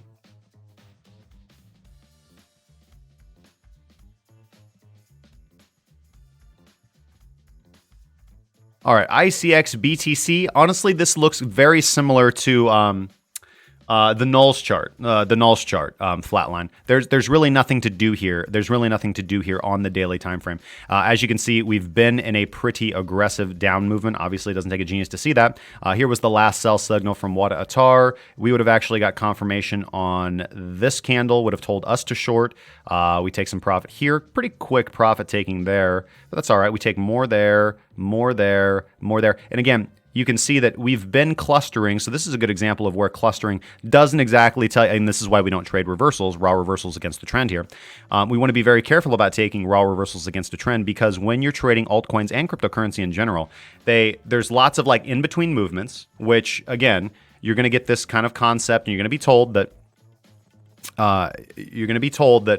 day trading is the way to go. The volatility, bro. All you need is the naked chart, bro. You can predict price, bro. That's fine. 99% of traders who go down that route end up losing money, as the failure rate for traders is 99%. I think the main reason for that, as I go over in my course, is because the education for new traders sucks, right? People tell you to come in and day trade, sucks. People tell you to come in and use high leverage, sucks. People come in and tell you to take a lot of risk, suck. People come in and don't talk about money management. People don't come in and talk about hedging. People don't come in and talk about sentiment. People don't come in and talk about trend following strategies, which should be the basis of your chart. People don't talk about top-down analysis. Start on the monthly, go to the weekly, go to the daily, and then if you get good signals from those higher time frames, go down and look for setups, right?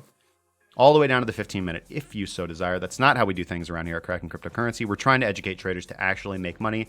Just as I mean, I don't want to go on another rant, but my point. Anyway, so this is actually an interesting chart. This is constructive. So we can actually see, look where TT is. TT is actually making its way back up to the zero line. So this could, and if we look at Wada Atar, we are baby stepping into bullishness. Now the explosion level's falling, so there's really nothing to do insofar and of itself here. Another couple days and this could be good. We'll see if we have enough gas in the tank. Again, it's the first pullback after a bottom, so we don't really buy the first pullback after a bottom. We let this consolidate, because if it is going to go, like we just look at what things do. Things accumulate for quite a while, right? We have a bottom, right? This is very similar. Let's look at fractals. All right, we have an aggressive movement to the downside. The first pullback to the daily baseline we don't buy, because we actually have more retracement. We form a double bottom, then we break. We actually get confirmation to go long on this candle right here. We take that trade to the upside right here. Good profits. We actually get a sell signal on the very next candle, so that's a good trade. Then we get a continuation trade right here. We get back in, and we're in, and we're in, and we take profit on this candle, regular bearish divergence, and we're in, and we're in, and we're in. Do we take this short signal? No, we take this short signal, so that's a good trade. Take profits, and we're out on this candle. That's mostly a break even, not a big deal. And we are short here. We catch this short. Again, obviously we can't short. We take profit here and here. And we take the long trade here. Double down here. Take profit on this candle, regular bearish divergence. Or here, which either way would be fine. Still profit either way. But anyways, so I was talking about the bottom. So steep movement to the downside, pull back to the daily baseline, and then we double bottom, and then we break the baseline. So that's kind of what I wouldn't be surprised to see. Kind of similar to that nulls chart as well. It's the first correction. It's the first pullback. Correction is the right term. After an aggressive move to the downside, you don't really buy the first correction unless, you're trading market structure and you happen to catch that reversal scalp. That's not how we do things. But you wait for the double bottom and you wait for the confirmation of the bullish trend. You let this accumulate, you let the buyer step in, and you let the pockets get filled, and then you buy on confirmation of the breakout, confirmation of the bullish activity. You don't actually have to wait for the breakout because we buy BPCs on breakouts, but anyways, idea is the same. So yeah, need more time on this. This isn't ready to go. Now, if this thing, puts in some nice bullishness, then we'll see. We'll see how this thing looks maybe on Monday. I'm not really going to change my mind until Monday on this. I'd expect a little bit more downside or accumulation right here. Scrolling up just a little bit. I'm so sorry. This is taking me just a little bit. Dubitat Abrius donated $4.99. Thank you so much, my good friend. Highly appreciated. Says, loving your content, dude. Is your premium club suitable for noobs? I currently hold but don't trade, but keen to jump in. So again, just as the common disclaimer that I give to everybody, I don't guarantee any profits. I have no idea how well that you're going to adapt to the course material. I don't know how hard you're going to work. I don't know how well you're going to listen, honestly, and use the tools and follow the rules. But I do have a lot of novice traders that I mentor and take under my wing. And honestly, I would rather be training you myself or have you have access to the correct information that I think that has worked and has been successful for the grand majority of students that I've trained, rather than trying to take some random dive on YouTube or baby pips or other kind of random information that doesn't really correspond to what we're doing here. So yes, it is. And I'd love to have a chat with you about it if you want to DM me in the Discord, or you can check out our website. All the information's on there. What do I think about Matic on Binance? Abto says, hi, advise you to pay attention. Wonderful Coin Anonymous. They already was on a month. Now we'll go already in second times there. Attached. Carbo. Made it KRB, made in Ukraine. KRB, I don't know anything about it. I'll tell you what is low sat that I'm interested in.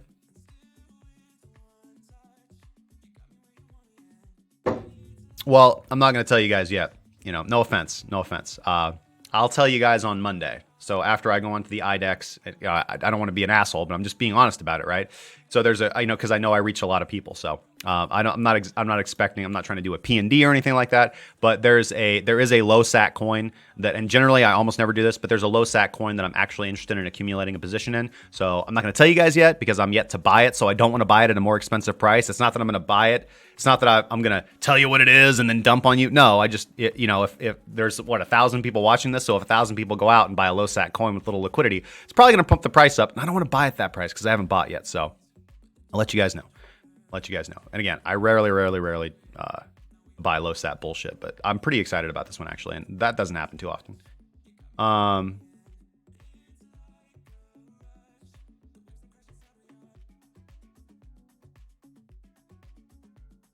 Wounded Warrior says, I'm only halfway through reading Getting Started in TA by Jack D. Schwager. I don't think I've read that one myself. Possible we have that book in our library. I don't know. We have a full library of books, PDFs, coursework materials, videos, webinars available to all our subscribers. But I would recommend The New Science of Technical Analysis by Tom DeMark was the book that got me started. I would also highly recommend Trade Your Way to Financial Freedom and Trading in the Zone by Mark Douglas. Those are really good books that I think are very, very helpful. Soul Sulfuric, thank you so much for the follow on Twitch, my good man.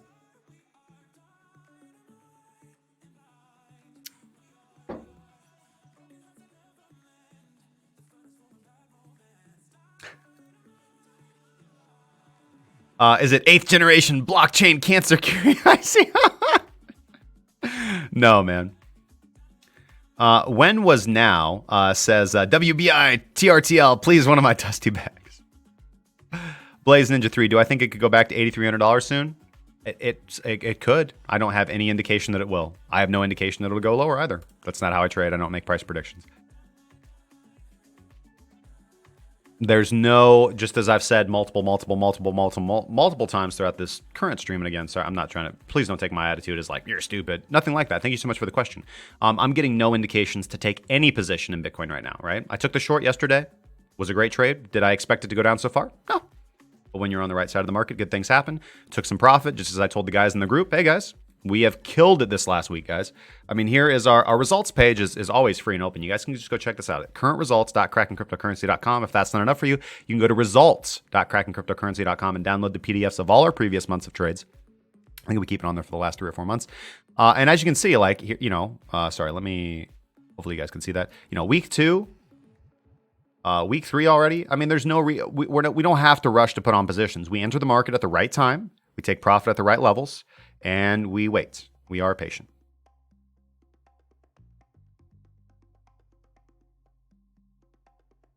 Can I post the low sat coin for premium members? You know I will, Tyler.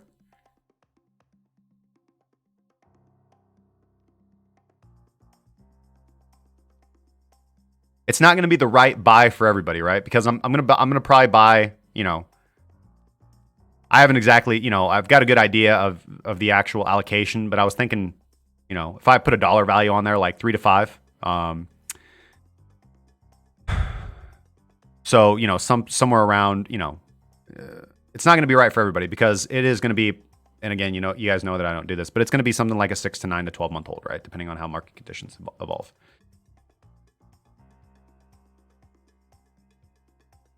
I know my positions. All others are irrelevant to me.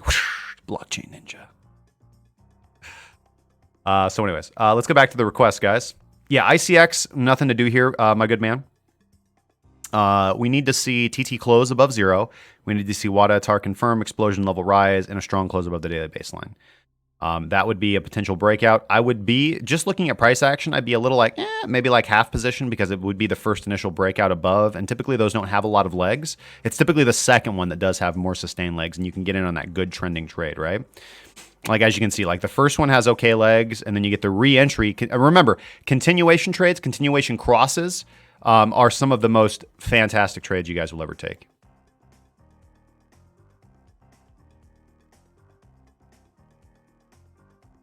So let's go to something that I need to do is labels, indicator last value. We need to take that off. Let's go to ICX. You know what I need to do? I need to be publishing these charts because people are saying to me that I need to be much more active on TradingView. So let's try this. So let's try like ICX BTC May 7, 2019. Nothing to do on this asset today. Price is making its first corrective pullback after aggressive.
The slash dot, thank you so much for the follow on Twitch, my good man. All right. Could I look at Link on the day or the weekly, please? Yeah, sure, man.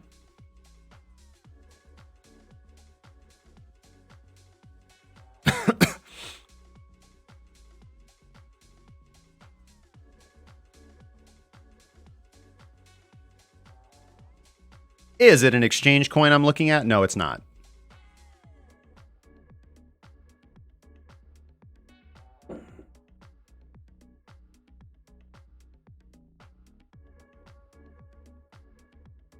I ran into two dragonflies back to back and not sure what to make of it on Link on the 1 daily chart. Oh, I got you, man. Wagwan, Justin, Jeff Handsome, good to see you, brother. It's been a while since I've seen you, man. My WADA ATAR signaled to sell 3 candles before the dump on Binance BTC USDT. 4 hour, nice. Thank you so much, man. What is the daily baseline? The daily baseline for me is the exponential moving average with the value of 13. If BTC gets huge, then Ethereum would also get huge. It could be.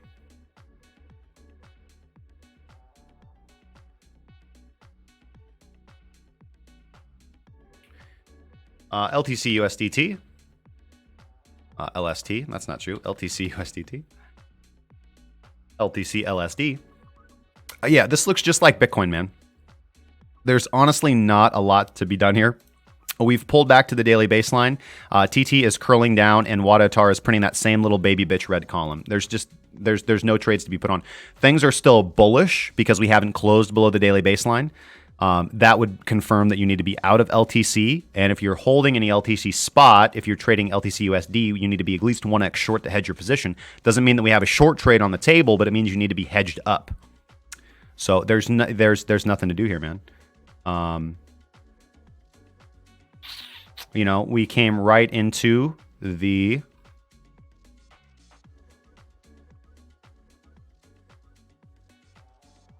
bearish breaker right here.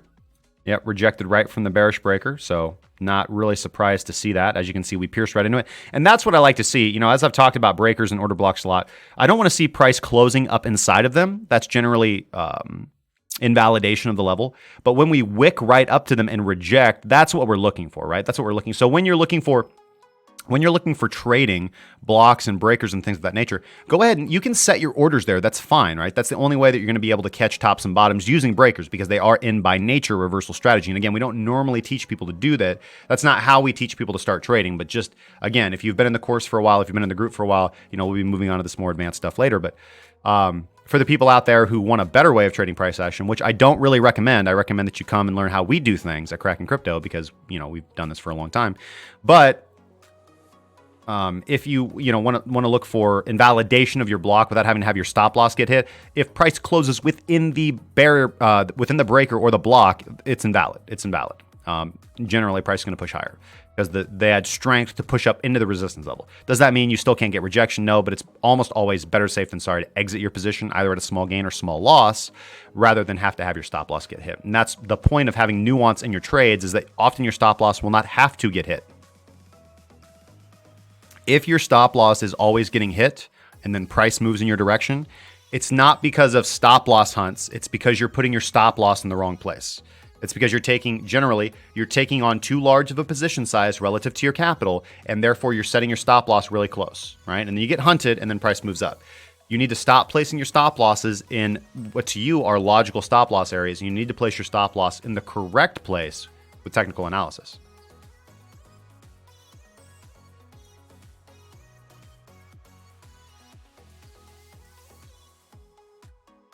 Good to see you too, Jeff. Sorry, I meant to say, can we look at Salt Bitcoin on the weekly? Yeah, sure, why not?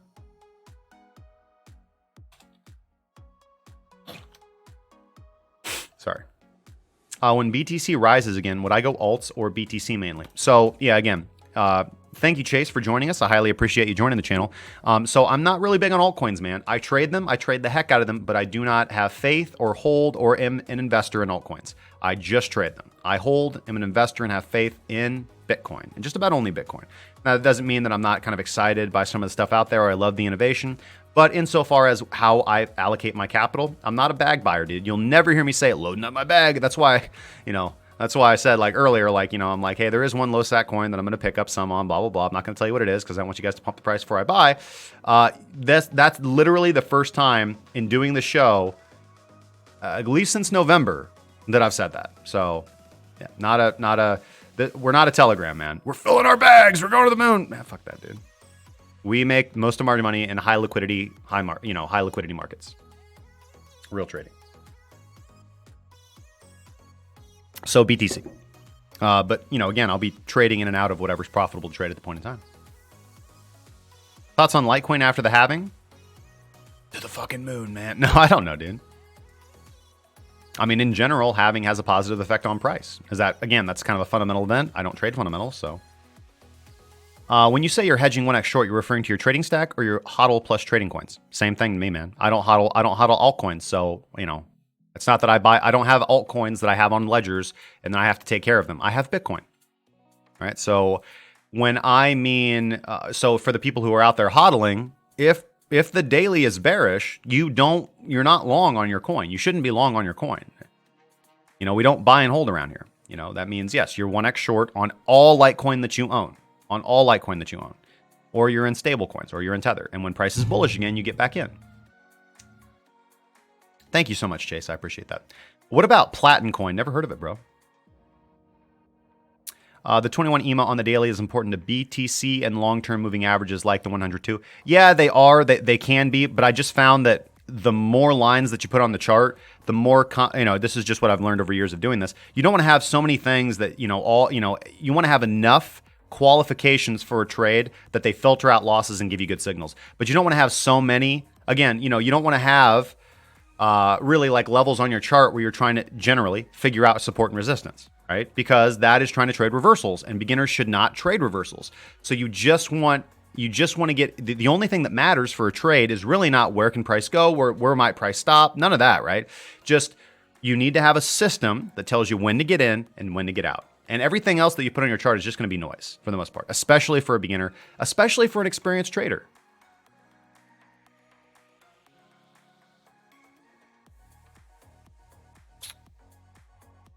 Where's the correct place? Can you explain on the 30-minute Bitcoin chart?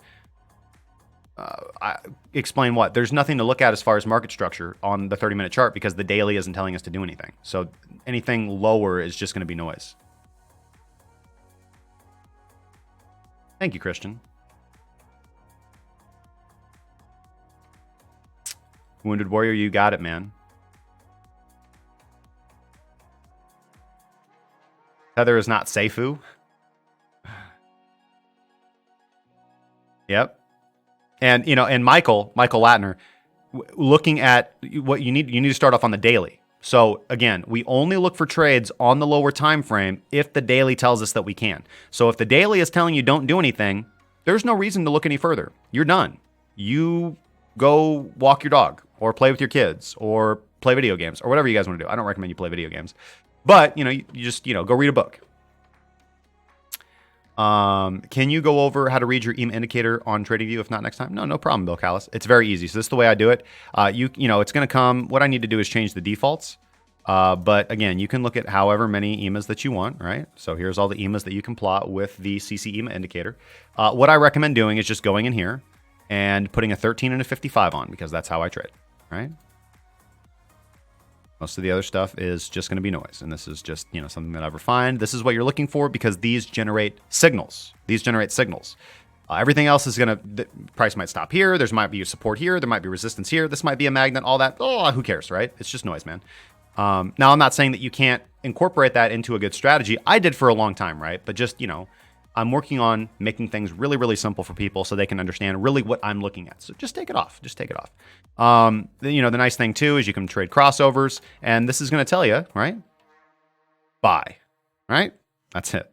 And that's just the CC EMA crossover. And what that's looking for is the 13 and the 55, because that is, to me, the best ground for fast enough to get you into a movement. Doesn't generally get sold back onto, and slow enough to make sure that it's a really good movement, right? So it's that nice balance between a golden cross, which is terrible. You almost always counter trade golden crosses. When you get a golden cross, short. When you get a death cross, go long. The reason why is because they're so slow that price has already moved, right? So you don't actually buy the cross, you buy the pullback to the cross. Same with the death cross, right? You don't actually short the death cross, you short the correction, right? Generally. So yeah. And you can customize this as much as you want. The really nice thing about this too, and let me point out one of, again, because all that, yeah, you can get that in typical indicators. So the buy and sell signals are nice. You can also set alerts for the crossovers if you want. You just go to CC EMA and, bearish MA cross or bullish MA cross. But what's really beautiful about this is, so we're here on Litecoin, and what I'm going to do is, let's just say, for example, that I have got a bullish, that the daily is telling me that I can go ahead and go down to the lower time frames and look for a trade. And again, what does that need to look like? We need to see WADA, TT, and the daily baseline all bullish, right? We need to see that. So that means we can go down and look for trades. So let's say we're going to go down to the 4-hour trade. Now, look, now we're looking at the 4-hour baseline, right? Well, that's all well and good. But what we can do is we can go into CC EMA, and we can unclick Use Current Time Frame and select the daily from this drop-down box and click OK. And now we are looking at the daily 13 and the daily 55 so that we can get more significant, so we can look for those interactions with our important daily levels, right? So we can, again, if the daily's bullish, we can go down to the lower time frames and we can use lower time frames to get into and out of positions quicker. and better, and that's going to increase our profit potential. It's a little bit more advanced. Don't worry about that if you're just beginning, but that's like tier 2 type stuff.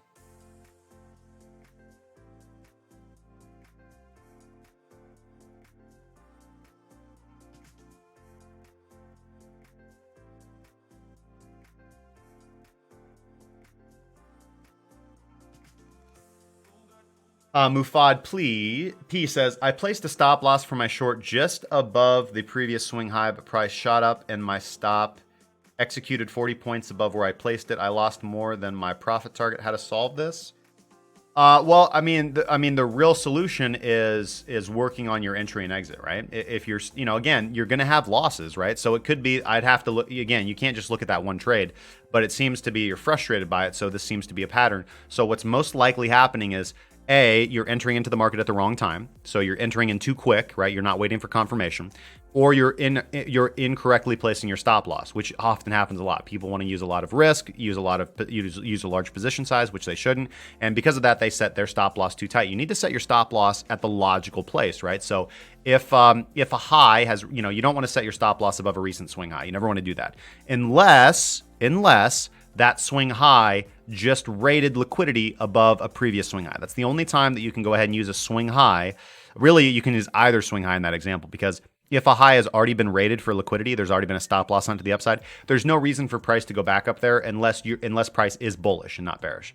So improper stop placement. So you need to go back, and this is why you need to keep a journal. You need to keep a journal, and you need to keep detailed records of why you took the trade, why you exited the trade, why your stop loss got hit, or how your stop loss got hit, or if your stop loss got hit, things of this nature. So you can go back and really look at the data, because if you don't keep records, it's just going to be you subjectively like being frustrated about your results. You need to actually keep records and data so that you can go back and look and see, oh crap, all my losing trades, this same entry is on all these trades. So maybe what I need to do is just go ahead and pull that out and stop doing that.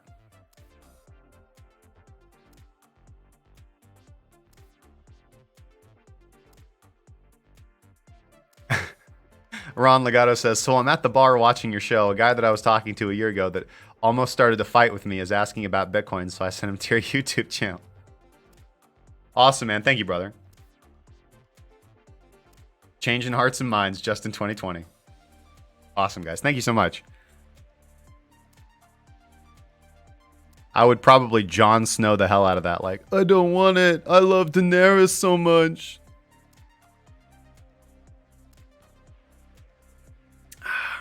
Who in here is really, really frustrated with Game of Thrones Season 8, man? I mean, it's just... I've never seen writers, be so snowflakey that they just completely ruin character development and the character arc of just every main character that we've come to love over 8 years. Jesus. Side rant. Apologies for that.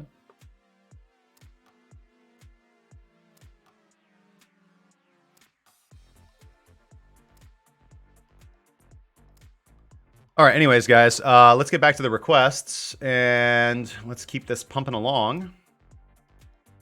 What's the best country for crypto trading? I know it isn't the USA. I don't know. I feel pretty safe trading crypto in the USA.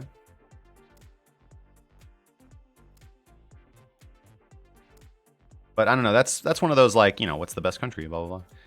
Singapore would probably be pretty good.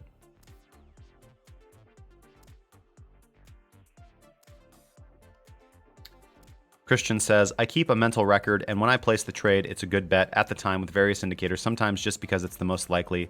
Doesn't happen sometimes. Man.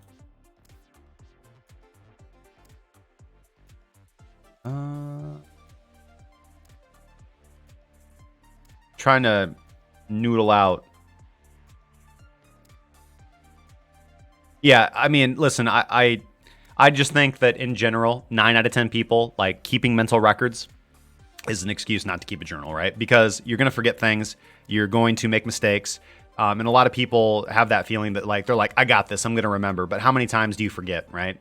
So, I mean, I'm a forgetful person. So I keep notebooks. I have, I'm not going to say, hey, Lugal, because then that'll activate everybody's thing. But, I keep reminders. I have a calendar. I have, I have employees that keep me on track.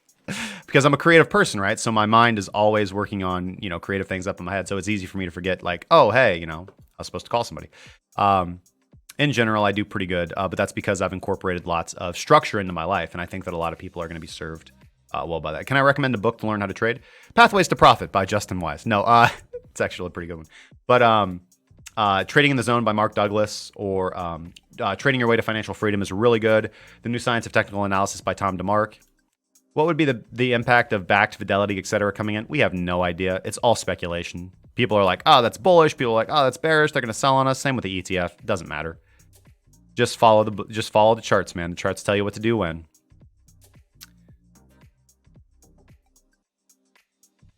George R.R. Martin's alternative ending book is going to sell like hotcakes. He let the writers of the show make the mistakes first. Yeah. I'd really love to see. I'm really looking forward to seeing what he says. Mike Weston, what's going on, brother? Sorry I'm late. I'm going to go back and watch. What was the best part besides all of it? Yeah, I need somebody to help us out with timestamps.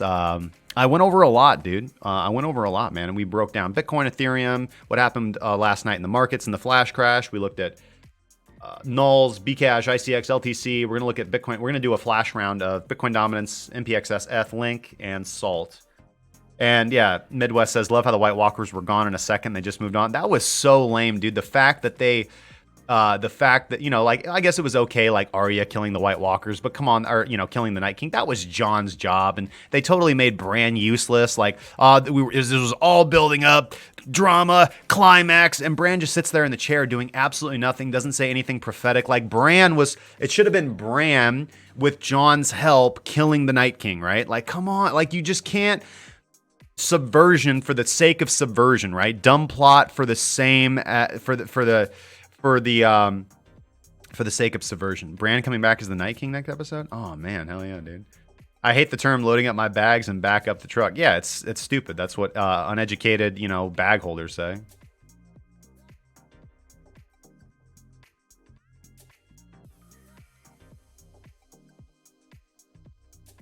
All right, yeah, exactly, Christian. And don't get me started on the last episode of Game of Thrones. That was the most terrible episode in the history of mankind, dude. Most terrible episode in the history of mankind. I was actually like,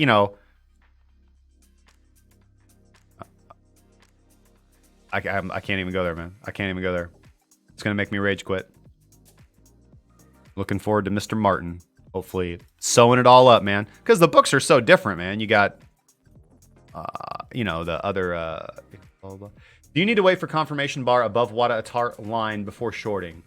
Get a VPN Tor guard and you can trade anywhere. Thank you, Marlon Jones. Bulls on the block for your $5 donation. Good man, my good friend.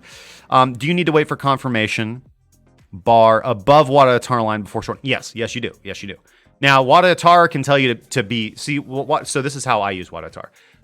It can be used as an entry and exit indicator, which works really, really well. In fact, again, it almost works so well that you can use it automated, right? But for me, the way I incorporate it into my strategy is it just confirms what my primary indicator tells me what to do, right? It has to confirm, right? Now, what's nice about Wada Atar is there to keep me from doing dumb things, right? So there's going to be a lot of trades that I might get a signal to take.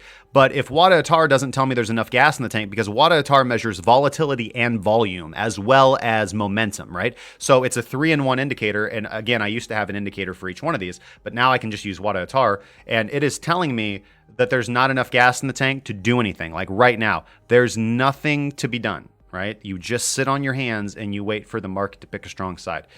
It doesn't matter, like, because right now, again, with any trade, you have a 50-50 chance of being right. But yes, so to answer your question, yes, you need Wada Atar to confirm by printing a bar above the explosion level, and you need the explosion level. Well, you don't really need the explosion level to be rising for it to confirm, but if you're using it as an entry confirmation indicator or an entry indicator in and of itself, you want the explosion level to be rising in whichever direction you're trying to trade, yes.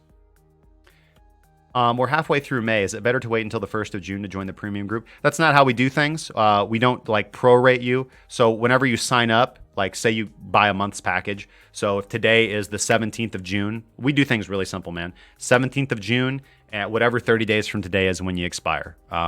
We got pretty smart robots, man. Snorville, episode 7. Yeah, man, for sure, dude. I think Bran is the Night King, and that's why the White Walker was there to kill him, but they never explained why he was after Bran.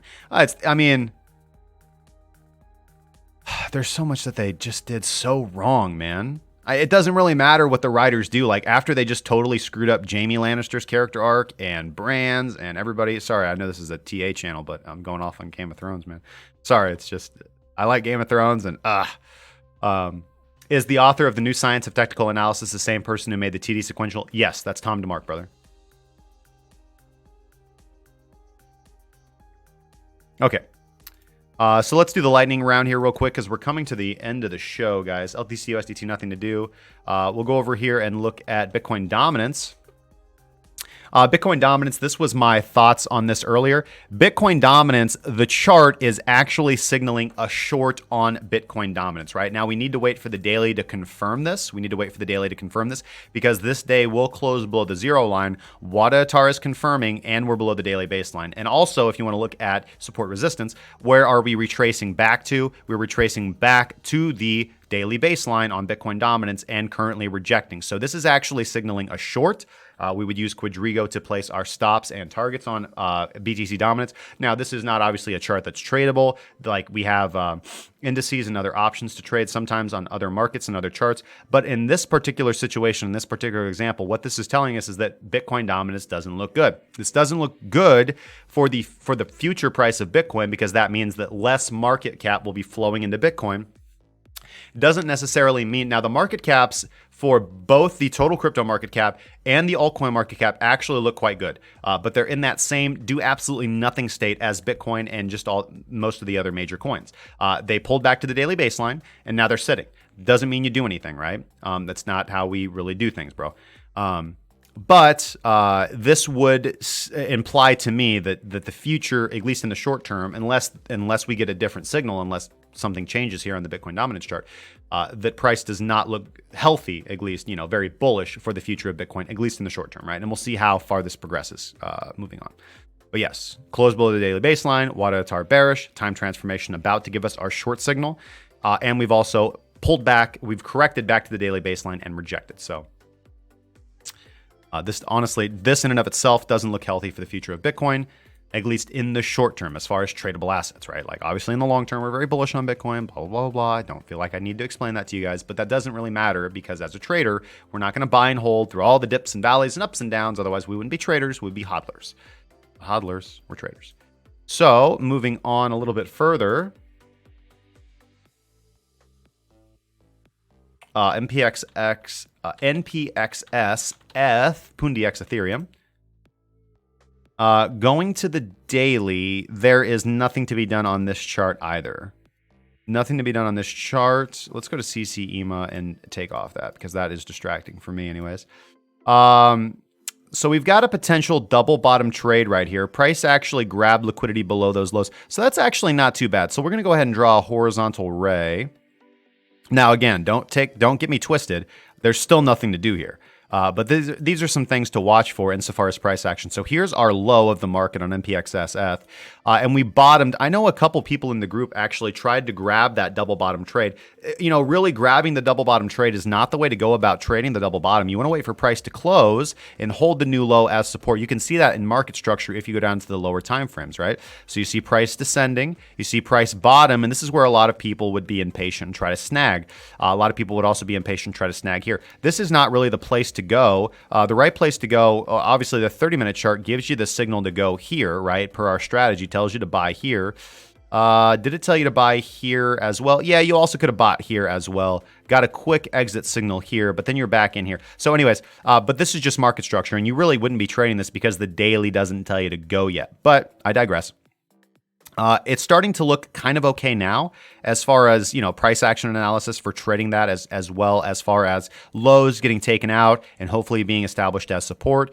You really want to see that 271 ETH level be held as support is really what you want to see. So you want to do like the Quasimodo over and under pattern. You want to like buy this on the pullback right here to 271 would be the way that I'd play it. But again, since I don't really trade that way, I don't really have to do anything until I get some bullish activity. And we're well away from any bullish activity.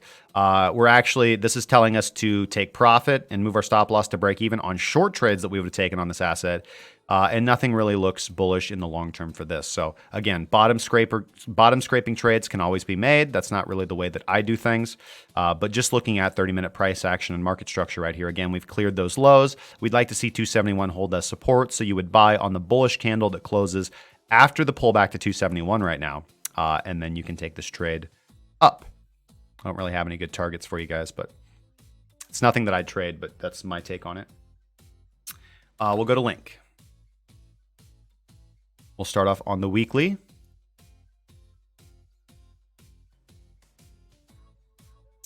The weekly is not signaling a trade at the moment.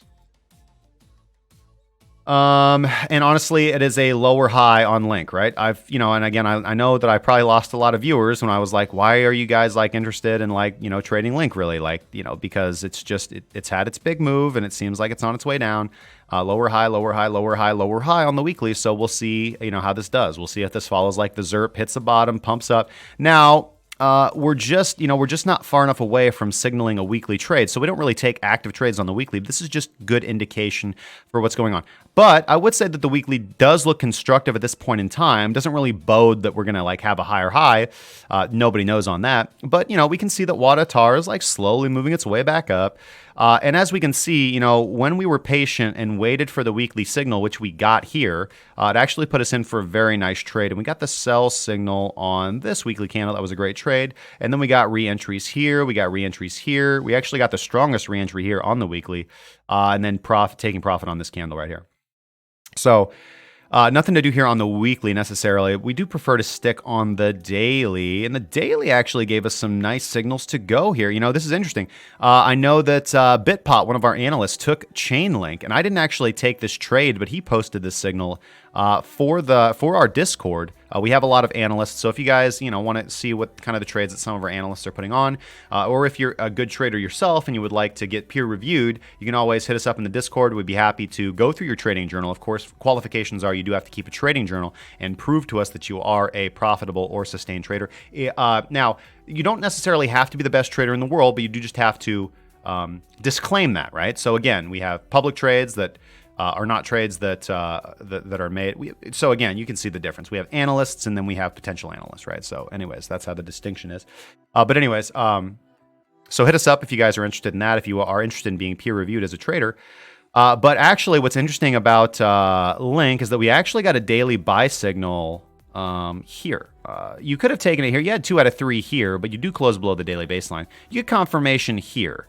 Would have set you up for this nice trade, which is pretty good. You have a pretty deep pullback right there. And then you actually get the re-entry signal on this daily candle. So we would have bought back on this close and be in this trade.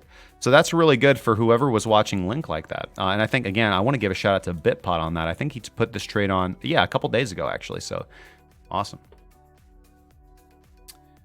Nothing to do right now though, bro. I mean, we missed the optimum entry opportunity.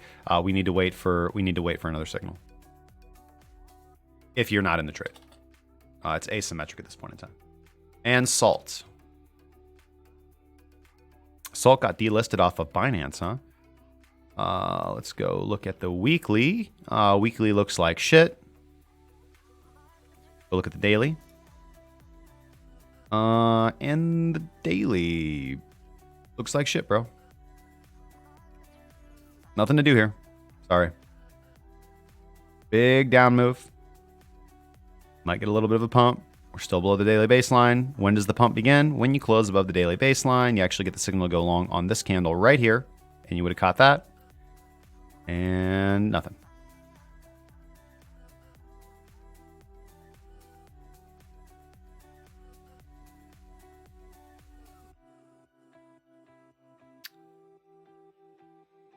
All right. Oh, boy.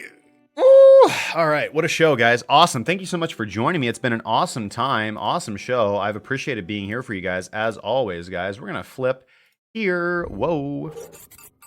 All right. Thank you guys so much for joining me today for another amazing episode of Breaking Bitcoin Market Update. Of course, if you have any questions, comments, concerns, sarcastic remarks, and or death threats, leave them in the comment section down below, as well as gently caressing that thumbs up button, the subscribe button, the notification bell, the follow, or the subscribe button over on Twitch. We always appreciate that. And it makes the deep, deep sub parts of our heart warm and fuzzily and bubbly.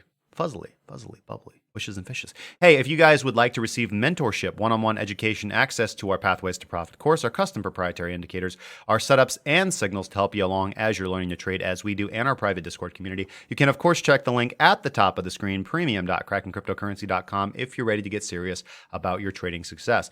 Otherwise, join our free Discord at discord.crackencryptocurrency.com. Follow. Thank you to everybody who's following along, coming to the show lately, coming to the chat room, coming to the Discord. You guys are absolutely fantastic, and I love and appreciate each and every one of you, even the guys who are kind of dicks. It's all good. We will be returning tomorrow at 5 p.m. Central Daylight Time to 7 p.m. daily Central Daylight Time to break down the markets for the weekend session. Again, moving into the weekend, guys, best thing, in my opinion, is to stay flat, enjoy the profits that we've incurred over this last week, and wait for everything to reset and give us some new trend direction, guys. Trade safely, and I will catch you guys